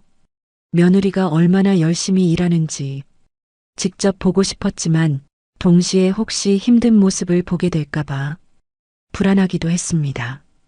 백화점 앞에 도착했을 때 금자는 잠깐 숨을 고르며 건물을 올려다봤어요. 화려한 외관과 명품 브랜드 로고들이 즐비한 모습에 살짝 위축되는 기분이었습니다. 하지만 며느리 생각에 다시 용기를 냈어요. 정문을 향해 걸어가는 금자의 걸음에는 결의가 담겨 있었습니다. 오늘 하루가 자신과 며느리의 인생을 완전히 바꿔놓을 거라는 사실을 전혀 예상하지 못한 채로 말이에요. 백화점 정문을 통과한 금자는 1층 로비의 화려함에 잠시 압도됐습니다. 반짝이는 대리석 바닥과 샹들리에 그리고 곳곳에 진열된 명품들이 마치 다른 세상 같았어요. 평생 시장통에서만 살아온 금자에게는 낯선 풍경이었습니다. 명품가는 3층이라고 했지? 금자는 에스컬레이터를 타고 올라가며 주변을 둘러봤어요. 잘 차려입은 손님들과 깔끔한 유니폼을 입은 직원들 사이에서 자신의 낡은 점퍼 차림이 유난히 눈에 띄는 것 같았습니다. 하지만 며느리 생각에 그런 시선들은 신경 쓰지 않기로 했어요. 3층에 도착하자 명품관 입구가 보였습니다. 금자는 가슴이 두근거렸어요. 저 안에서 며느리 은지가 열심히 일하고 있을 텐데 과연 어떤 모습일까요? 그런데 명품관 입구에서 한 무리의 직원들이 수군거리고 있었습니다. 금자는 자연스럽게 귀를 기울였어요. 오늘 정은지 평가 있는 날이지?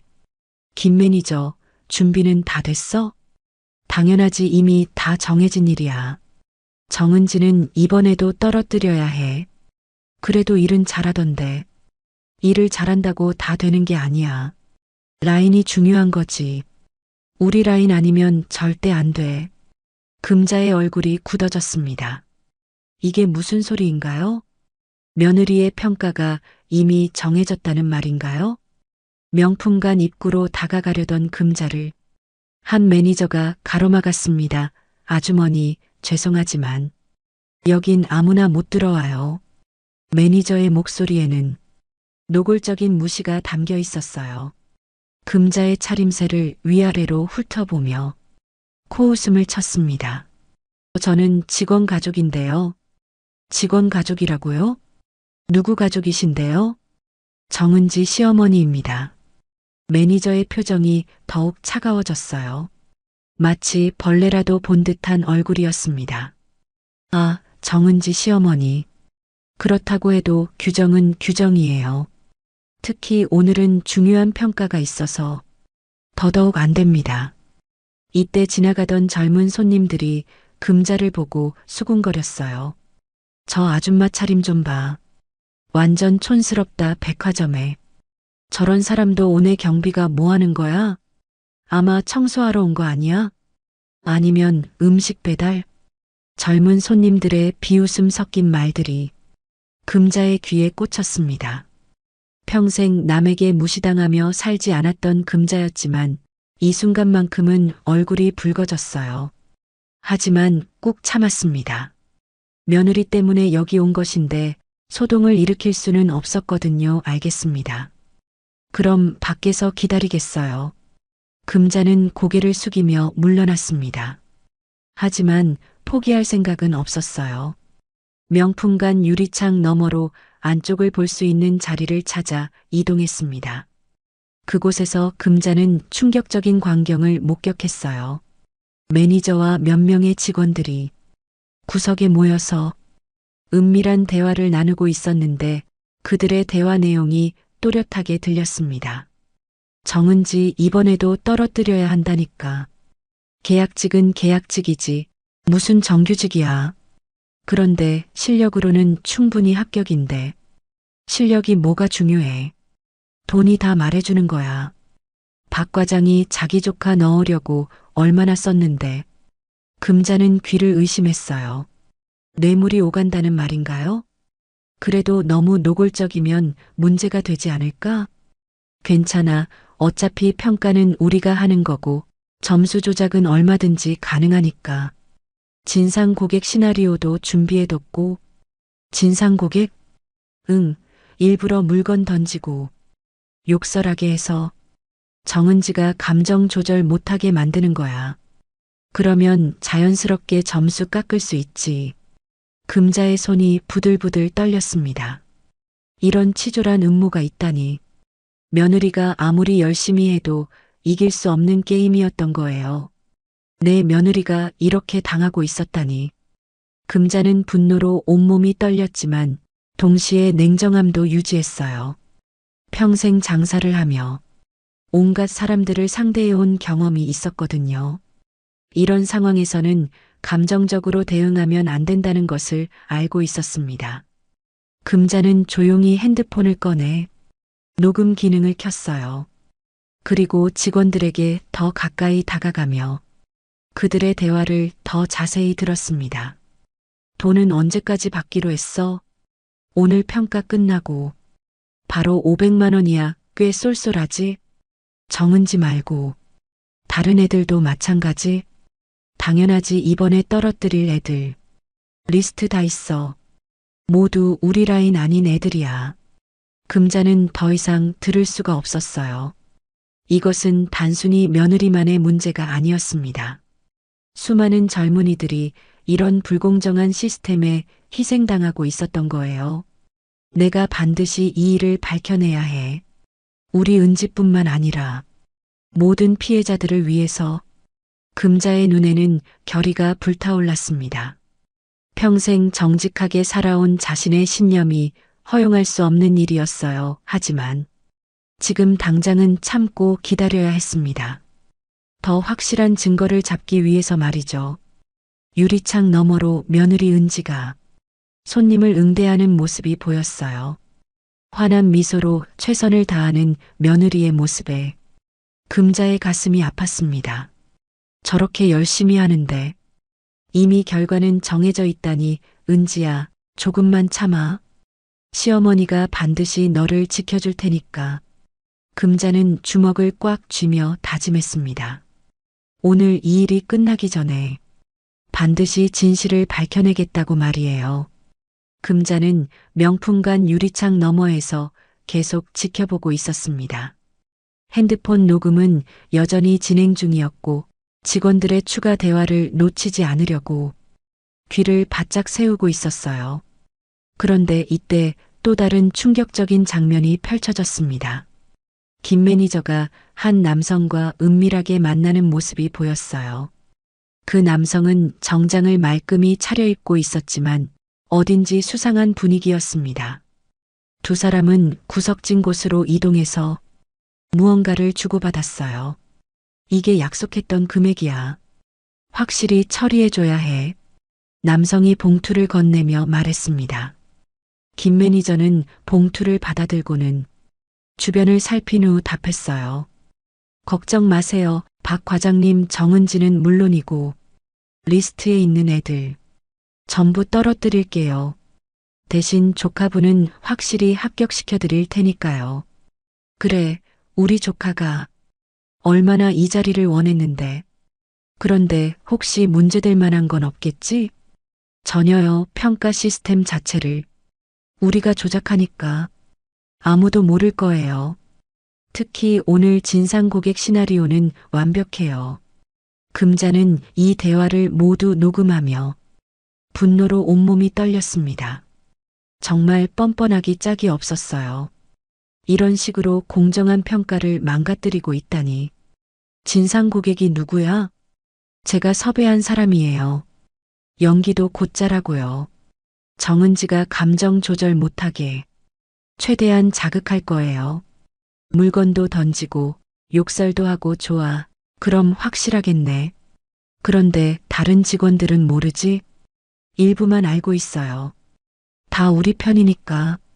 걱정 마세요. 박 과장이라는 남성이 떠나고 김 매니저는 받은 봉투를 재킷 안주머니에 넣었어요. 그리고는 다른 직원들을 불러 모았습니다. 자, 이제 평가 시작한다. 모두 준비됐지? 네, 매니저님. 진상 고객도 대기 중이고요. 좋아. 그럼 정은지부터 시작하자. 오늘 반드시 떨어뜨려야 해. 알겠지? 직원들이 고개를 끄덕이며 각자 자리로 흩어졌어요. 금자는 이 모든 장면을 보며 가슴이 터질 것 같았습니다. 며느리가 얼마나 이 평가를 기대하고 있는데 이미 결과는 정해져 있다니. 명품관 안쪽에서 은지의 모습이 보였어요. 정성스럽게 진열대를 정리하고 손님들에게 밝은 미소로 인사하는 모습이 금자의 눈에 들어왔습니다. 5년 동안 계약직으로 일하면서도 꿋꿋하게 버텨온 며느리가 너무 대견했어요. 평가 대상자 정은지 씨, 준비되셨나요? 김 매니저의 목소리가 들렸습니다. 은지는 긴장한 기색을 애써 감추며 답했어요. 네, 준비됐습니다. 좋습니다. 그럼 고객 응대 평가를 시작하겠습니다. 평가위원들도 자리에 앉으세요. 몇 명의 평가위원들이 테이블에 앉았어요. 하지만 금자는 그들의 표정에서 이미 결과가 정해져 있다는 것을 느낄 수 있었습니다. 무표정하고 냉담한 얼굴들이었거든요. 그럼 첫 번째 고객을 모시겠습니다. 문이 열리고 한 중년 남성이 들어왔어요. 김 매니저가 섭외한 바로 그 진상 고객이었습니다. 겉보기에는 평범한 손님 같았지만 금자는 그의 눈빛에서 악의를 느꼈어요. 어서 오세요. 무엇을 도와드릴까요? 은지가 밝은 미소로 인사했습니다. 하지만 그 남성은 처음부터 험악한 표정을 지었어요. 아, 이 가방 좀 보여줘요. 네, 어떤 가방 말씀이신가요? 저기 위에 있는 거 빨리 안 가져와요? 은지는 당황했지만 침착하게 사다리를 가져와서 가방을 꺼냈어요. 그런데 그 남성은 가방을 받자마자 바닥에 던져버렸습니다. 이게 뭐야? 이런 걸 명품이라고 파는 거야? 죄송합니다. 어떤 부분이 마음에 안 드시는지. 마음에 안 든다고? 전체가 다 마음에 안 들어. 당신네 서비스도 엉망이고. 남성의 목소리가 점점 커졌어요. 주변 손님들이 모두 쳐다볼 정도였습니다. 은지는 얼굴이 빨갛게 달아올랐지만 참고 있었어요. 정말 죄송합니다. 다른 제품을 보여드릴까요? 다른 제품? 당신이 추천하는 게 다 이 모양일 텐데 뭘 봐요? 이때 남성이 진열대 위에 다른 제품들까지 건드리기 시작했어요. 일부러 떨어뜨리고 비싼 액세서리들을 함부로 다뤘습니다. 아, 조심해 주세요. 은지가 황급히 말렸지만 남성은 더욱 거칠게 굴었어요. 조심하라고? 내가 손님인데 조심하라고 해? 당신 지금 나한테 명령하는 거야? 아니에요. 그런 뜻이 아니라. 그런 뜻이 아니라고? 그럼 뭔 뜻이야? 당신 고객 응대 교육 제대로 받았어? 금자는 유리창 너머에서 이 광경을 보며 주먹을 꽉 쥐고 있었어요. 며느리가 부당한 대우를 받는 모습을 보는 것이 너무 괴로웠습니다. 당장 달려가서 그 남성을 혼내주고 싶었지만 더 큰 진실을 밝히기 위해 참았어요. 정말 죄송합니다. 제가 더 잘하겠습니다. 은지는 눈물이 맺히는 것을 애써 참으며 말했어요. 하지만 그 남성은 멈추지 않았습니다. 더 잘한다고? 이미 늦었어. 매니저 불러와요. 평가위원들은 무표정한 채로 이 모든 상황을 지켜보고 있었어요. 이미 돈을 받았기 때문에 은지를 도와줄 생각은 전혀 없었습니다. 금자의 핸드폰에는 이 모든 상황이 고스란히 녹음되고 있었어요. 불공정한 평가의 결정적 증거였습니다. 은지야, 조금만 더 참아. 시어머니가 반드시 이 상황을 뒤집어 놓을 테니까. 진상 고객의 행동은 점점 더 악랄해졌습니다. 금자는 유리창 너머에서 며느리가 당하는 모습을 보며 온몸이 떨렸어요. 하지만 더 확실한 증거를 잡기 위해 계속 참고 지켜봤습니다. 매니저님, 이 직원 때문에 기분이 완전히 망쳤어요. 진상 고객이 김 매니저를 향해 소리쳤어요. 김 매니저는 일부러 놀란 척하며 다가왔습니다. 아, 정말 죄송합니다. 무슨 일이신지 무슨 일이냐고요? 이 직원이 고객인 저를 무시하고 제품도 제대로 설명 못하고 심지어 명령조로 말하더라고요. 은지는 억울한 표정을 지었지만 아무 말도 할 수 없었어요. 평가 중이라서 반박할 수도 없는 상황이었거든요. 정은지 씨, 정말 그랬나요? 김 매니저가 일부러 엄한 목소리로 물었어요. 은지는 떨리는 목소리로 답했습니다. 아니에요. 저는 최선을 다해서 최선을 다했다고요? 그럼 왜 고객님이 이렇게 화를 내시겠어요? 그건 은지는 말문이 막혔어요. 아무리 생각해봐도 자신이 잘못한 것은 없었는데 이 상황을 어떻게 설명해야 할지 모르겠었습니다. 이때 진상 고객이 더욱 과격해졌어요. 갑자기 진열대 위에 명품 지갑을 집어 던진 것입니다. 이런 엉터리 서비스 받으려고 내가 여기 왔나요? 돈 돌려주세요. 지갑이 바닥에 떨어지며 큰 소리가 났어요. 주변에 있던 다른 손님들이 모두 놀라서 쳐다봤습니다. 은지는 급히 달려가서 지갑을 주워들었어요. 죄송합니다. 정말 죄송합니다. 은지가 고개를 숙이며 사과했지만 진상 고객은 멈추지 않았어요. 사과한다고 되는 일이에요? 이 지갑 얼마짜리인데 이렇게 던져도 된다고 생각해요? 정말 죄송합니다. 검사해보고 문제가 있으면 책임지겠습니다. 책임진다고요? 당신이 뭘로 책임져요? 월급도 얼마 안 받는 계약직이 뭘로? 진상 고객의 말에 은지의 얼굴이 창백해졌어요. 계약직이라는 말이 마치 비수처럼 가슴에 박혔습니다. 평가위원들 앞에서 이런 말을 들으니 더욱 참담했어요. 금자는 더 이상 참을 수 없었습니다. 하지만 지금 나서면 며느리에게 더 큰 피해가 갈 수도 있다는 생각에 꾹 참았어요. 대신 핸드폰을 더 가까이 들고 모든 상황을 생생하게 녹음했습니다. 정은지 씨, 고객님께 제대로 사과드리세요. 김 매니저가 냉정하게 말했어요. 하지만 그의 목소리에는 이미 은지를 떨어뜨릴 생각만 가득했습니다. 정말 죄송합니다. 제가 부족했습니다. 은지가 90도로 허리를 굽혀 사과했어요. 하지만 진상 고객은 여전히 만족하지 않았습니다. 사과만으로 되겠어요? 이런 직원이 어떻게 정규직이 될 수 있다고 생각해요? 그 순간 평가위원 중 한 명이 메모하는 모습이 보였어요. 당연히 감점 사항을 적고 있는 것이었습니다. 이미 결과는 정해져 있었지만 형식적인 절차는 밟아야 했으니까요. 고객님, 진정하시고 다른 직원이 다시 응대해 드리겠습니다. 김 매니저가 상황을 마무리하려고 했어요. 하지만 진상 고객은 마지막 한 방을 더 날렸습니다. 다른 직원이요? 이런 엉터리 교육시키는 백화점에 다른 직원이라고 다르겠어요? 이 직원 당장 교육 다시 시키세요. 은지는 참았던 눈물이 터져 나올 것 같았어요. 하지만 평가 중이라서 울 수도 없었습니다.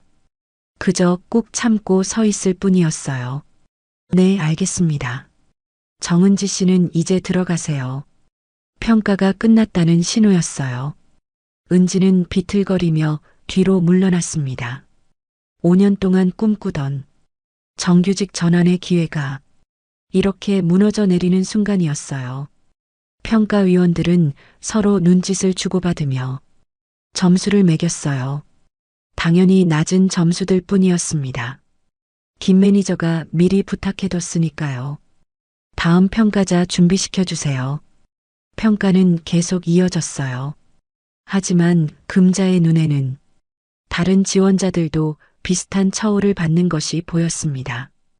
김 매니저의 라인이 아닌 사람들은 모두 같은 방식으로 떨어뜨리고 있었어요.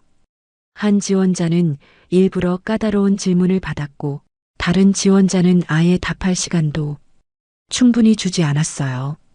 반면에 김 매니저의 라인인 사람들은 쉬운 질문만 받고 실수를 해도 관대하게 넘어갔습니다. 완전히 조작된 평가 내 금자는 이 모든 상황을 보며 분노가 치밀어 올랐어요. 이것은 단순한 불공정을 넘어서 명백한 부정행위였습니다. 특히 박 과장의 조카라는 여직원의 평가는 가관이었어요. 명백한 실수를 해도 평가위원들은 좋은 점수를 줬고 까다로운 고객 역할을 하는 사람도 일부러 쉽게 응대했습니다. 역시 우수한 평가네요. 합격입니다. 김 매니저가 만족스러운 표정으로 말했어요. 그리고는 다른 직원들과 눈짓을 주고받았습니다. 모든 것이 계획대로 진행되고 있다는 신호였어요. 금자는 핸드폰 화면을 확인했어요. 지금까지 모든 상황이 완벽하게 녹음되어 있었습니다. 뇌물 거래부터 시작해서 조작된 평가까지 결정적인 증거들이 모두 담겨 있었어요. 이제 충분해. 이 정도면 모든 것을 밝혀낼 수 있어. 하지만 금자는 아직 때가 아니라고 생각했어요. 더 결정적인 순간을 기다리고 있었습니다. 모든 부정행위가 끝나고 결과가 발표되는 순간에 모든 것을 공개하려고 했거든요. 은지는 평가가 끝난 후 한 구석에 앉아 있었어요. 패배감과 절망감이 얼굴에 가득했습니다. 자신이 최선을 다했지만 결과는 뻔했거든요. 은지야, 조금만 더 참아. 시어머니가 반드시 너를 구해줄 테니까. 금자는 마음속으로 며느리에게 말했어요. 이제 곧 모든 것이 뒤바뀔 시간이 다가오고 있었습니다. 평가가 모두 끝나고 오후 3시가 지났을 때였습니다. 금자는 여전히 명품관 밖에서 상황을 지켜보고 있었어요. 며느리 은지는 한 구석에 앉아 결과를 기다리고 있었고 김 매니저와 직원들은 만족스러운 표정으로 뒷정리를 하고 있었습니다. 그때 갑자기 백화점 전체에 경고음이 울렸어요. 삐, 삐, 삐. 동시에 모든 조명이 꺼지면서 백화점 전체가 암흑에 잠겼습니다. 정전이었어요. 비상등마저 켜지지 않는 완전한 정전이었습니다. 뭐야? 정전이야. 어떻게 된 거야? 명품관 안에서 비명소리와 당황하는 목소리들이 터져 나왔어요. 손님들은 공포에 질려 소리를 지르기 시작했고 아이들이 울음을 터뜨렸습니다. 특히 문제는 에스컬레이터가 멈춰서면서 일부 고객들이 넘어졌다는 것이었어요. 한 할머니가 계단에서 미끄러져 넘어지셨고 어린아이 하나도 놀라서 넘어져 무릎을 다쳤습니다. 도와주세요. 할머니가 넘어지셨어요. 아이가 다쳤어요. 하지만 백화점 직원들은 완전히 당황해서 어떻게 해야 할지 몰라 했어요. 특히 김 매니저와 명품관 직원들은 매뉴얼도 제대로 모르고 있었습니다. 어떻게 하지? 비상등은 어디서 켜는 거야? 모르겠어요. 이런 상황은 처음이라. 매뉴얼 어디 있어? 빨리 찾아봐. 매뉴얼이 컴퓨터에 있는데 정전이라 못 보잖아요. 직원들은 허둥지둥 우왕좌왕하기만 했어요. 정작 손님들이 다치고 있는데 제대로 된 대응을 하지 못하고 있었습니다. 이때 금자가 나섰습니다. 비상등 스위치는 북쪽 벽 쪽에 있어요. 갑자기 들려온 금자의 목소리에 모든 사람이 놀랐어요. 어둠 속에서 낡은 점퍼를 입은 아주머니가 당당하게 지시하고 있었거든요. 누구세요? 어떻게 아세요? 김 매니저가 당황하며 물었어요. 하지만 금자는 이미 비상등 스위치를 찾아 불을 켰습니다. 명품관 안이 희미하게 밝아졌어요. 수동 개방 레버는 에스컬레이터 아래쪽에 있어요. 빨리 문 열어서 사람들 대피시켜야 해요. 금자의 정확한 지시에 직원들이 움직이기 시작했어요. 하지만 여전히 갈팡질팡하고 있었습니다. 저 아주머니 대체 누구야? 어떻게 이런 걸 다 알지? 손님들도 신기해했어요. 평범한 동네 아주머니가 이런 비상 상황에서 전문가처럼 행동하고 있었거든요. 금자는 직접 다친 할머니에게 다가갔어요. 할머니, 괜찮으세요? 어디가 아프신가요? 허리가 아파요. 일단 움직이지 마세요. 119 불러야 해요. 금자가 직원들에게 소리쳤지만 그들은 여전히 당황해서 제대로 된 조치를 취하지 못하고 있었어요. 이때 가장 감동적인 장면이 펼쳐졌습니다. 며느리 은지가 무거운 할머니를 등에 업고 안전한 곳으로 대피시키고 있었던 거예요. 할머니, 제가 모셔다 드릴게요. 은지는 자신도 충격을 받은 상황인데도 다른 사람을 먼저 챙기고 있었어요. 평가에서 떨어진 것 같은 절망감에도 불구하고 사람을 구하는 것을 우선으로 생각했습니다. 아이고, 고마워요. 정말 고마워요. 할머니를 업은 은지의 모습을 본 금자는 눈시울이 젖었어요. 며느리의 착한 마음씨가 이런 상황에서 더욱 빛나 보였거든요. 우리 은지 정말 착한 아이구나. 은지는 할머니를 안전한 곳에 모신 후에도 다친 아이를 돌보고 다른 손님들을 진정시켰어요. 그 모습을 본 다른 손님들도 감동했습니다. 저 직원분 정말 대단하네요. 자기도 힘든 상황일 텐데 다른 사람부터 챙기다니.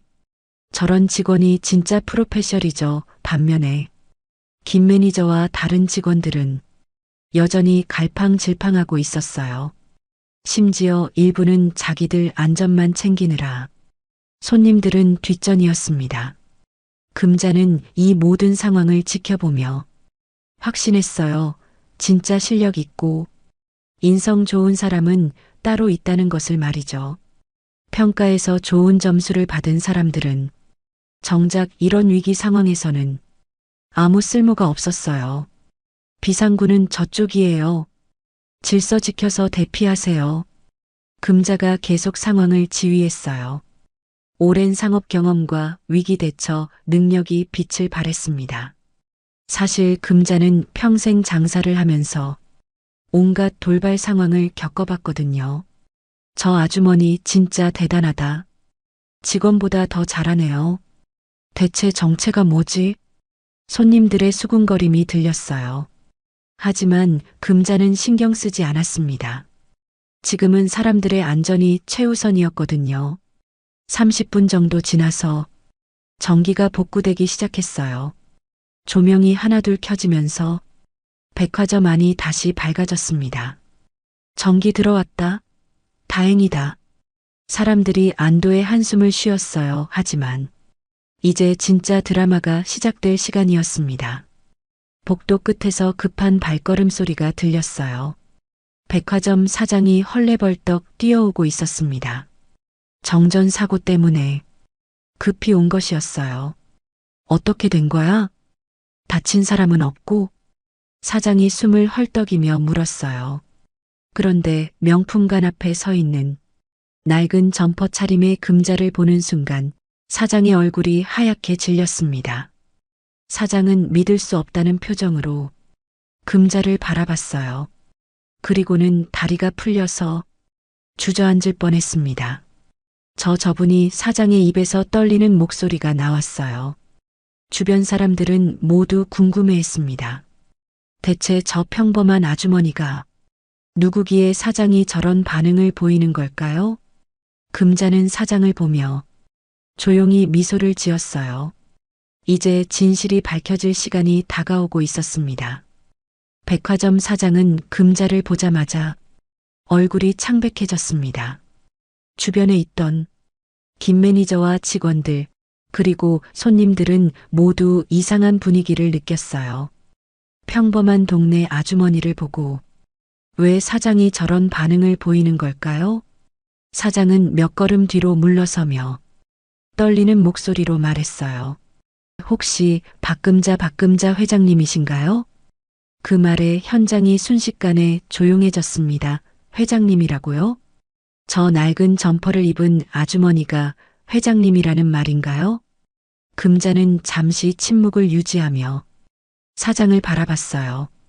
그리고는 천천히 고개를 끄덕였습니다. 맞습니다. 그 순간 사장은 무릎을 꿇었어요.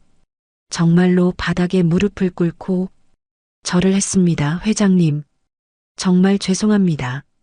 제가 몰라 배웠습니다. 주변 사람들은 모두 충격에 빠졌어요. 특히 김 매니저는 얼굴이 하얗게 질렸습니다.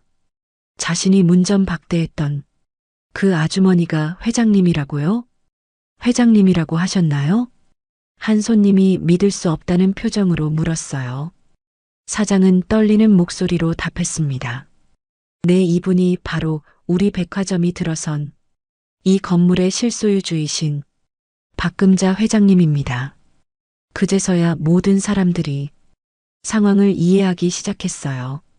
금자는 평생 시장에서 분식집을 운영하며 모은 돈으로 이 땅을 샀던 것입니다. 당시에는 허허벌판이었는데 도시 개발로 인해 이곳에 거대한 백화점이 들어서게 되었거든요. 아, 그럼 이 아주머니가 건물 주셨구나. 대박, 진짜 숨은 부자셨네. 손님들이 수군거렸지만 금자는 여전히 담담한 표정이었어요. 오히려 김 매니저를 향해 날카로운 시선을 보냈습니다. 김 매니저는 이제서야 자신이 얼마나 큰 실수를 했는지 깨달았어요. 건물 소유주를 문전박대했을 뿐만 아니라 그분의 며느리까지 부당하게 대했던 것입니다. 회장님, 저는 정말 몰랐습니다. 김 매니저가 떨리는 목소리로 말했지만 금자는 차가운 표정을 유지했어요. 몰랐다고요? 그럼 이제는 알았으니까 제대로 얘기해 봅시다. 금자는 핸드폰을 꺼냈어요. 그리고는 녹음 파일을 재생하기 시작했습니다. 정은지, 이번에도 떨어뜨려야 한다니까. 계약직은 계약직이지 무슨 정규직이야. 녹음된 김 매니저의 목소리가 명품관 전체에 울려 퍼졌어요. 모든 사람들이 충격에 빠졌습니다. 그런데 실력으로는 충분히 합격인데 실력이 뭐가 중요해. 돈이 다 말해주는 거야. 박 과장이 자기 조카 넣으려고 얼마나 썼는데 뇌물 거래에 대한 내용까지 고스란히 재생되자 현장이 아수라장이 되었어요. 평가위원들은 얼굴이 새파랗게 질렸고 김 매니저는 말 그대로 땅에 떨어져 앉았습니다. 이게 뭐예요? 우리가 한 말이 녹음되다니 하지만 금자는 멈추지 않았어요. 계속해서 녹음 파일을 재생했습니다. 진상 고객 시나리오도 준비해뒀고 일부러 물건 던지고 욕설하게 해서 정은지가 감정 조절 못하게 만드는 거야. 진상 고객까지 조작된 것이었다는 사실이 밝혀지자 은지는 믿을 수 없다는 표정을 지었어요. 자신이 당했던 모든 일들이 조작된 것이었다니. 정말 이런 일이? 은지의 목소리에는 분노와 절망이 섞여 있었어요. 5년 동안 열심히 일했는데 결국 공정한 기회조차 주어지지 않았던 것입니다. 금자는 녹음을 멈추고 김 매니저를 똑바로 바라봤어요. 내 며느리뿐만 아니라 수많은 젊은이들이 이렇게 짓밟혔습니다.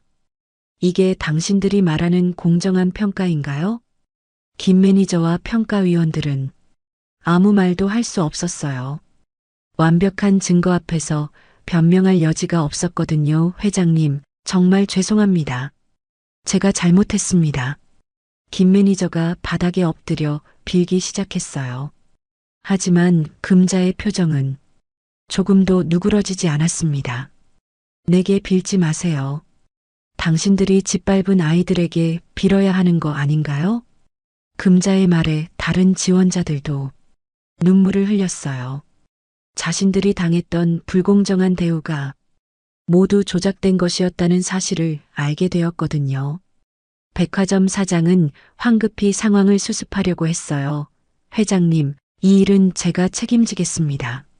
즉시 모든 관련자들을 조치하고 조치요? 어떤 조치를 하실 건가요? 금자의 날카로운 질문에 사장은 머뭇거렸어요. 하지만 금자는 이미 결심을 굳혔습니다. 김 매니저와 관련된 모든 직원들은 즉시 해고하세요. 그리고 이 일을 검찰에 고발하겠습니다. 회장님, 그건 너무하다고요? 젊은이들의 꿈을 짓밟은 게 너무한 거지. 이 정도 처벌은 당연한 거 아닌가요? 금자의 단호한 목소리에 아무도 반박할 수 없었어요. 특히 주변에 있던 손님들과 다른 직원들까지 모두 고개를 끄덕였습니다. 회장님 말씀이 맞아요. 이런 부정은 반드시 처벌받아야 해요. 젊은이들이 얼마나 힘든데 이런 식으로 희롱하다니. 여론도 완전히 금자 편이었어요. 김 매니저와 평가위원들은 더 이상 버틸 수 없었습니다. 죄송합니다. 정말 죄송합니다. 하지만 이미 늦었어요. 금자는 이 모든 증거를 언론에도 제공할 계획이었습니다. 이런 일이 다시는 일어나지 않도록 말이죠. 은지야, 이제 알겠지? 내가 떨어진 게 내 실력 부족 때문이 아니었어. 금자가 며느리를 향해 따뜻한 시선을 보냈어요. 은지는 눈물을 흘리며 시어머니를 바라봤습니다. 어머님, 정말 감사해요. 이제 모든 진실이 밝혀졌습니다. 하지만 진짜 드라마는 지금부터 시작될 예정이었어요. 금자의 폭로 이후 명품가는 완전히 뒤바뀌었습니다. 김 매니저와 평가위원들은 바닥에 주저앉아 용서를 빌고 있었고 백화점 사장은 급히 상황 수습에 나섰어요. 회장님, 정말 죄송합니다. 이런 일이 일어날 줄 몰랐습니다. 사장이 식은땀을 흘리며 말했어요. 하지만 금자는 차가운 표정을 유지했습니다. 몰랐다고요? 그럼 평소에 관리 감독을 제대로 안 했다는 얘기네요. 그건 아니면 알고도 묵인했거나요. 어느 쪽이든 책임은 피할 수 없어요. 금자의 말에 사장은 할 말을 잃었어요. 실제로 이런 관행이 암암리에 행해지고 있다는 것을 모르지 않았거든요. 이때 김 매니저가 마지막 발악을 시작했어요. 회장님, 저만 나쁜 게 아니에요. 다른 부서도 다 이런 식으로 해요. 저만 처벌받는 건 억울해요. 하지만 이 말은 오히려 독이 되었어요. 문제가 김 매니저만의 일이 아니라 조직 전체의 문제라는 것을 스스로 인정한 꼴이었거든요. 그렇군요. 그럼 전면적인 조사가 필요하겠네요. 금자는 더욱 단호해졌어요. 이 문제를 뿌리 뜯어야겠다고 다짐했습니다. 평가위원 중 한 명이 울면서 나섰어요. 회장님, 저희도 어쩔 수 없었어요. 상부 지시였고, 거부하면 저희가 잘릴 수도 있었거든요. 어쩔 수 없었다고요? 금자의 목소리에 분노가 담겼어요. 그럼 젊은이들이 당한 피해는 어쩔 수 있다는 말인가요? 당신들 자리 지키려고 다른 사람 인생 망쳐도 된다는 거예요? 평가위원은 더 이상 할 말이 없었어요. 결국 자신들의 이익을 위해 다른 사람을 희생시켰다는 것을 부정할 수 없었거든요. 이때 박 과장이 급히 달려왔어요. 소문을 듣고 온 것 같았습니다. 무슨 일이에요? 김 매니저, 무슨 일이야?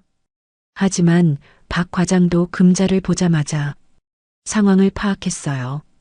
특히 자신이 건넨 뇌물 이야기가 녹음되었다는 것을 알고는 얼굴이 새파랗게 질렸습니다. 박 과장님도 오셨네요. 잘 됐어요. 금자가 차분하게 말했어요. 조카분 취업 축하드려요. 500만 원으로 산 자리가 그렇게 소중한가요? 박 과장은 아무 말도 할 수 없었어요. 모든 것이 드러난 상황에서 변명할 여지가 없었거든요. 저는 뭐요? 모르는 일이라고 하실 건가요? 금자는 핸드폰을 다시 꺼내 해당 부분을 재생했어요. 이게 약속했던 금액이야. 확실히 처리해줘야 해. 박 과장 자신의 목소리가 명품관 전체에 울려 퍼졌어요. 이제 변명할 수 없었습니다. 죄송합니다. 정말 죄송합니다. 박 과장도 무릎을 꿇고 빌기 시작했어요. 하지만 금자는 전혀 동정하지 않았습니다. 조카분은 어디 있나요? 불러오세요. 네. 부정으로 합격한 사람도 책임져야죠. 당장 불러오세요. 박 과장은 떨리는 손으로 전화를 걸었어요. 얼마 후 젊은 여성이 나타났는데 바로 박 과장의 조카였습니다. 삼촌, 무슨 일이에요? 하지만 상황을 파악한 조카의 얼굴도 창백해졌어요. 자신의 합격이 부정으로 이루어진 것이라는 사실을 깨달았거든요. 당신이 받은 합격 통지서 가져오세요. 금자가 차분하게 말했어요. 조카는 떨리는 손으로 합격 통지서를 꺼냈습니다. 금자는 그 통지서를 받아들고는 눈앞에서 찢어버렸어요. 이제부터 당신의 합격은 무효입니다. 안 돼요. 저도 모르는 일이었어요. 조카가 울부짖었지만 금자는 단호했어요. 몰랐다고 해도 부정으로 얻은 자리는 정당하지 않아요. 다시 공정한 절차를 거쳐서 실력으로 도전하세요. 주변에서 지켜보던 사람들이 박수를 쳤어요. 잘했어요. 당연한 일이죠. 부정으로 취업하면 안 되는 거예요. 이제 금자는 본격적인 조치에 나섰어요. 사장님, 김 매니저와 관련 평가위원들, 그리고 박 과장까지 모두 즉시 해고 조치하세요. 네, 알겠습니다. 그리고 이 사건을 검찰에 고발하겠어요. 뇌물수수와 업무 방해죄로 말이죠, 회장님. 그건 너무 사장이 말렸지만 금자는 물러서지 않았어요. 너무하다고요? 그럼 피해자들에게는 뭐라고 할 건가요? 이때 은지가 나섰어요. 어머님, 저는 괜찮아요. 이제 진실이 밝혀졌으니까. 하지만 금자는 고개를 저었어요. 은지야, 이건 너만의 문제가 아니야. 앞으로도 이런 일이 계속 일어날 수 있어. 반드시 막아야 해. 금자의 결의에 찬 목소리에 모든 사람이 감동했어요. 자신의 며느리만 생각하는 게 아니라 모든 젊은이들의 미래를 생각하고 있었거든요. 그리고 오늘 피해를 받은 모든 지원자들에게는 재평가 기회를 주세요. 이번에는 정말 공정하게 말이에요. 네, 그렇게 하겠습니다. 사장이 고개를 끄덕였어요. 이제 선택의 여지가 없었습니다. 그리고 앞으로는 이런 일이 절대 일어나지 않도록 시스템을 바꾸세요. 외부 감사도 받고 투명한 평가 기준도 만들고요. 알겠습니다. 회장님, 금자는 주변을 둘러봤어요. 김 매니저와 그의 동조자들은 모두 절망에 빠져 있었고 피해자들은 희망에 찬 눈빛을 보내고 있었습니다. 이제 끝났어요. 정의가 승리했어요. 금자의 선언에 명품관 전체가 박수로 가득했어요. 마침내 부정과 불공정이 무너지고 진실이 승리하는 순간이었습니다. 그로부터 일주일이 지났습니다. 백화점 부정평가 사건은 언론에 대서특필되었고 김 매니저와 박 과장은 구속수사를 받게 되었어요. 관련된 평가위원들도 모두 해고되었고 검찰 수사까지 받고 있었습니다. 금자는 아침 일찍 백화점으로 향했어요. 오늘은 재평가 결과 발표가 있는 날이었거든요. 이번에는 화려한 옷 대신 단정한 정장을 입었지만 여전히 소박한 모습이었습니다. 백화점에 도착하니 많은 기자들이 몰려 있었어요. 이 사건이 얼마나 큰 파장을 일으켰는지 알 수 있었습니다. 박금자 회장님, 한 말씀 부탁드립니다. 이번 사건을 계기로 어떤 변화를 기대하시나요? 기자들의 질문이 쏟아졌지만 금자는 조용히 고개만 끄덕이며 지나갔어요. 오늘의 주인공은 자신이 아니라 며느리와 다른 지원자들이었거든요. 명품관에 도착하니 완전히 달라진 분위기였어요. 새로 부임한 매니저와 직원들이 정중하게 인사했고 평가 시스템도 완전히 바뀌어 있었습니다. 회장님, 어서 오세요. 새 매니저가 공손하게 인사했어요. 금자는 만족스러운 표정으로 주변을 둘러봤습니다. 재평가는 공정하게 진행됐나요? 네, 외부 감사관까지 참여해서 완전히 투명하게 진행했습니다. 좋네요. 결과는 언제 발표하나요? 지금 곧 발표할 예정입니다. 이때 은지가 다른 지원자들과 함께 들어왔어요. 일주일 전과는 달리 자신감이 넘치는 모습이었습니다. 부당한 대우가 아니라는 것을 알고 나니 당당해졌거든요. 어머님. 은지가 시어머니를 보고 달려왔어요. 금자는 며느리를 따뜻하게 맞아주었습니다. 은지야, 긴장되지? 아니에요. 이번에는 정말 공정한 평가였으니까 결과가 어떻든 후회 없어요.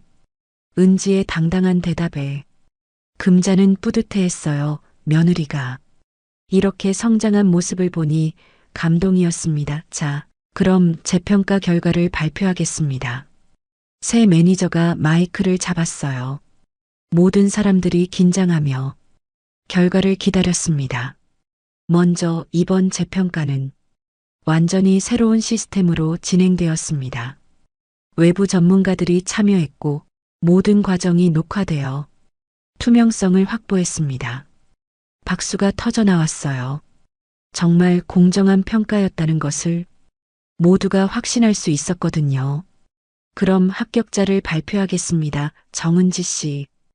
은지의 이름이 호명되는 순간 명품관 전체가 환호성으로 가득했어요.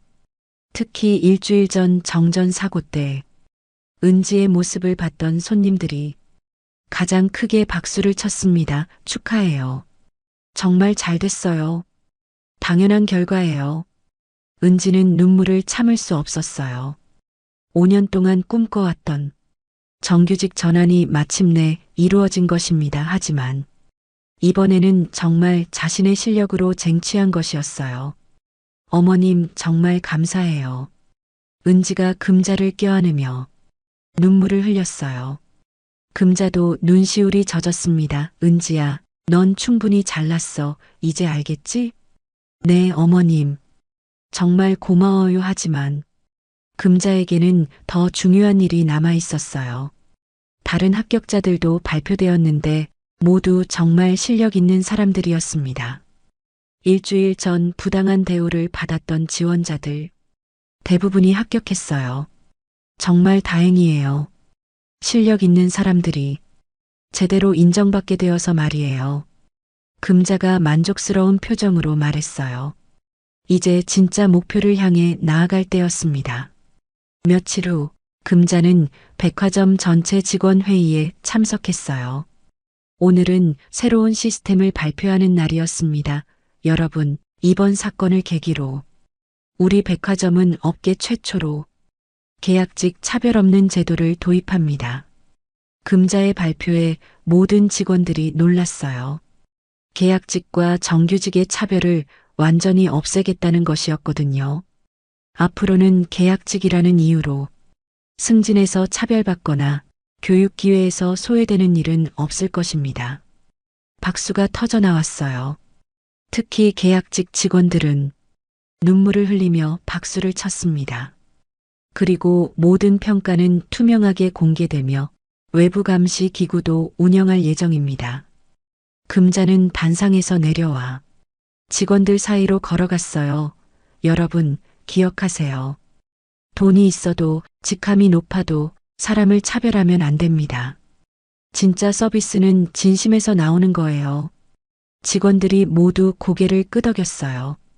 금자의 말이 가슴 깊이 와 닿았거든요. 그리고 가장 중요한 것은 공정함입니다. 실력 있는 사람이 제대로 인정받는 회사가 되어야 해요. 회의가 끝난 후 금자와 은지는 함께 백화점을 나섰어요. 바뀐 분위기가 온몸으로 느껴졌습니다. 직원들의 표정이 밝아졌고 손님들을 대하는 태도도 더욱 진심 어린 모습이었어요. 어머님, 정말 대단하세요. 이렇게 큰 변화를 만들어내시다니.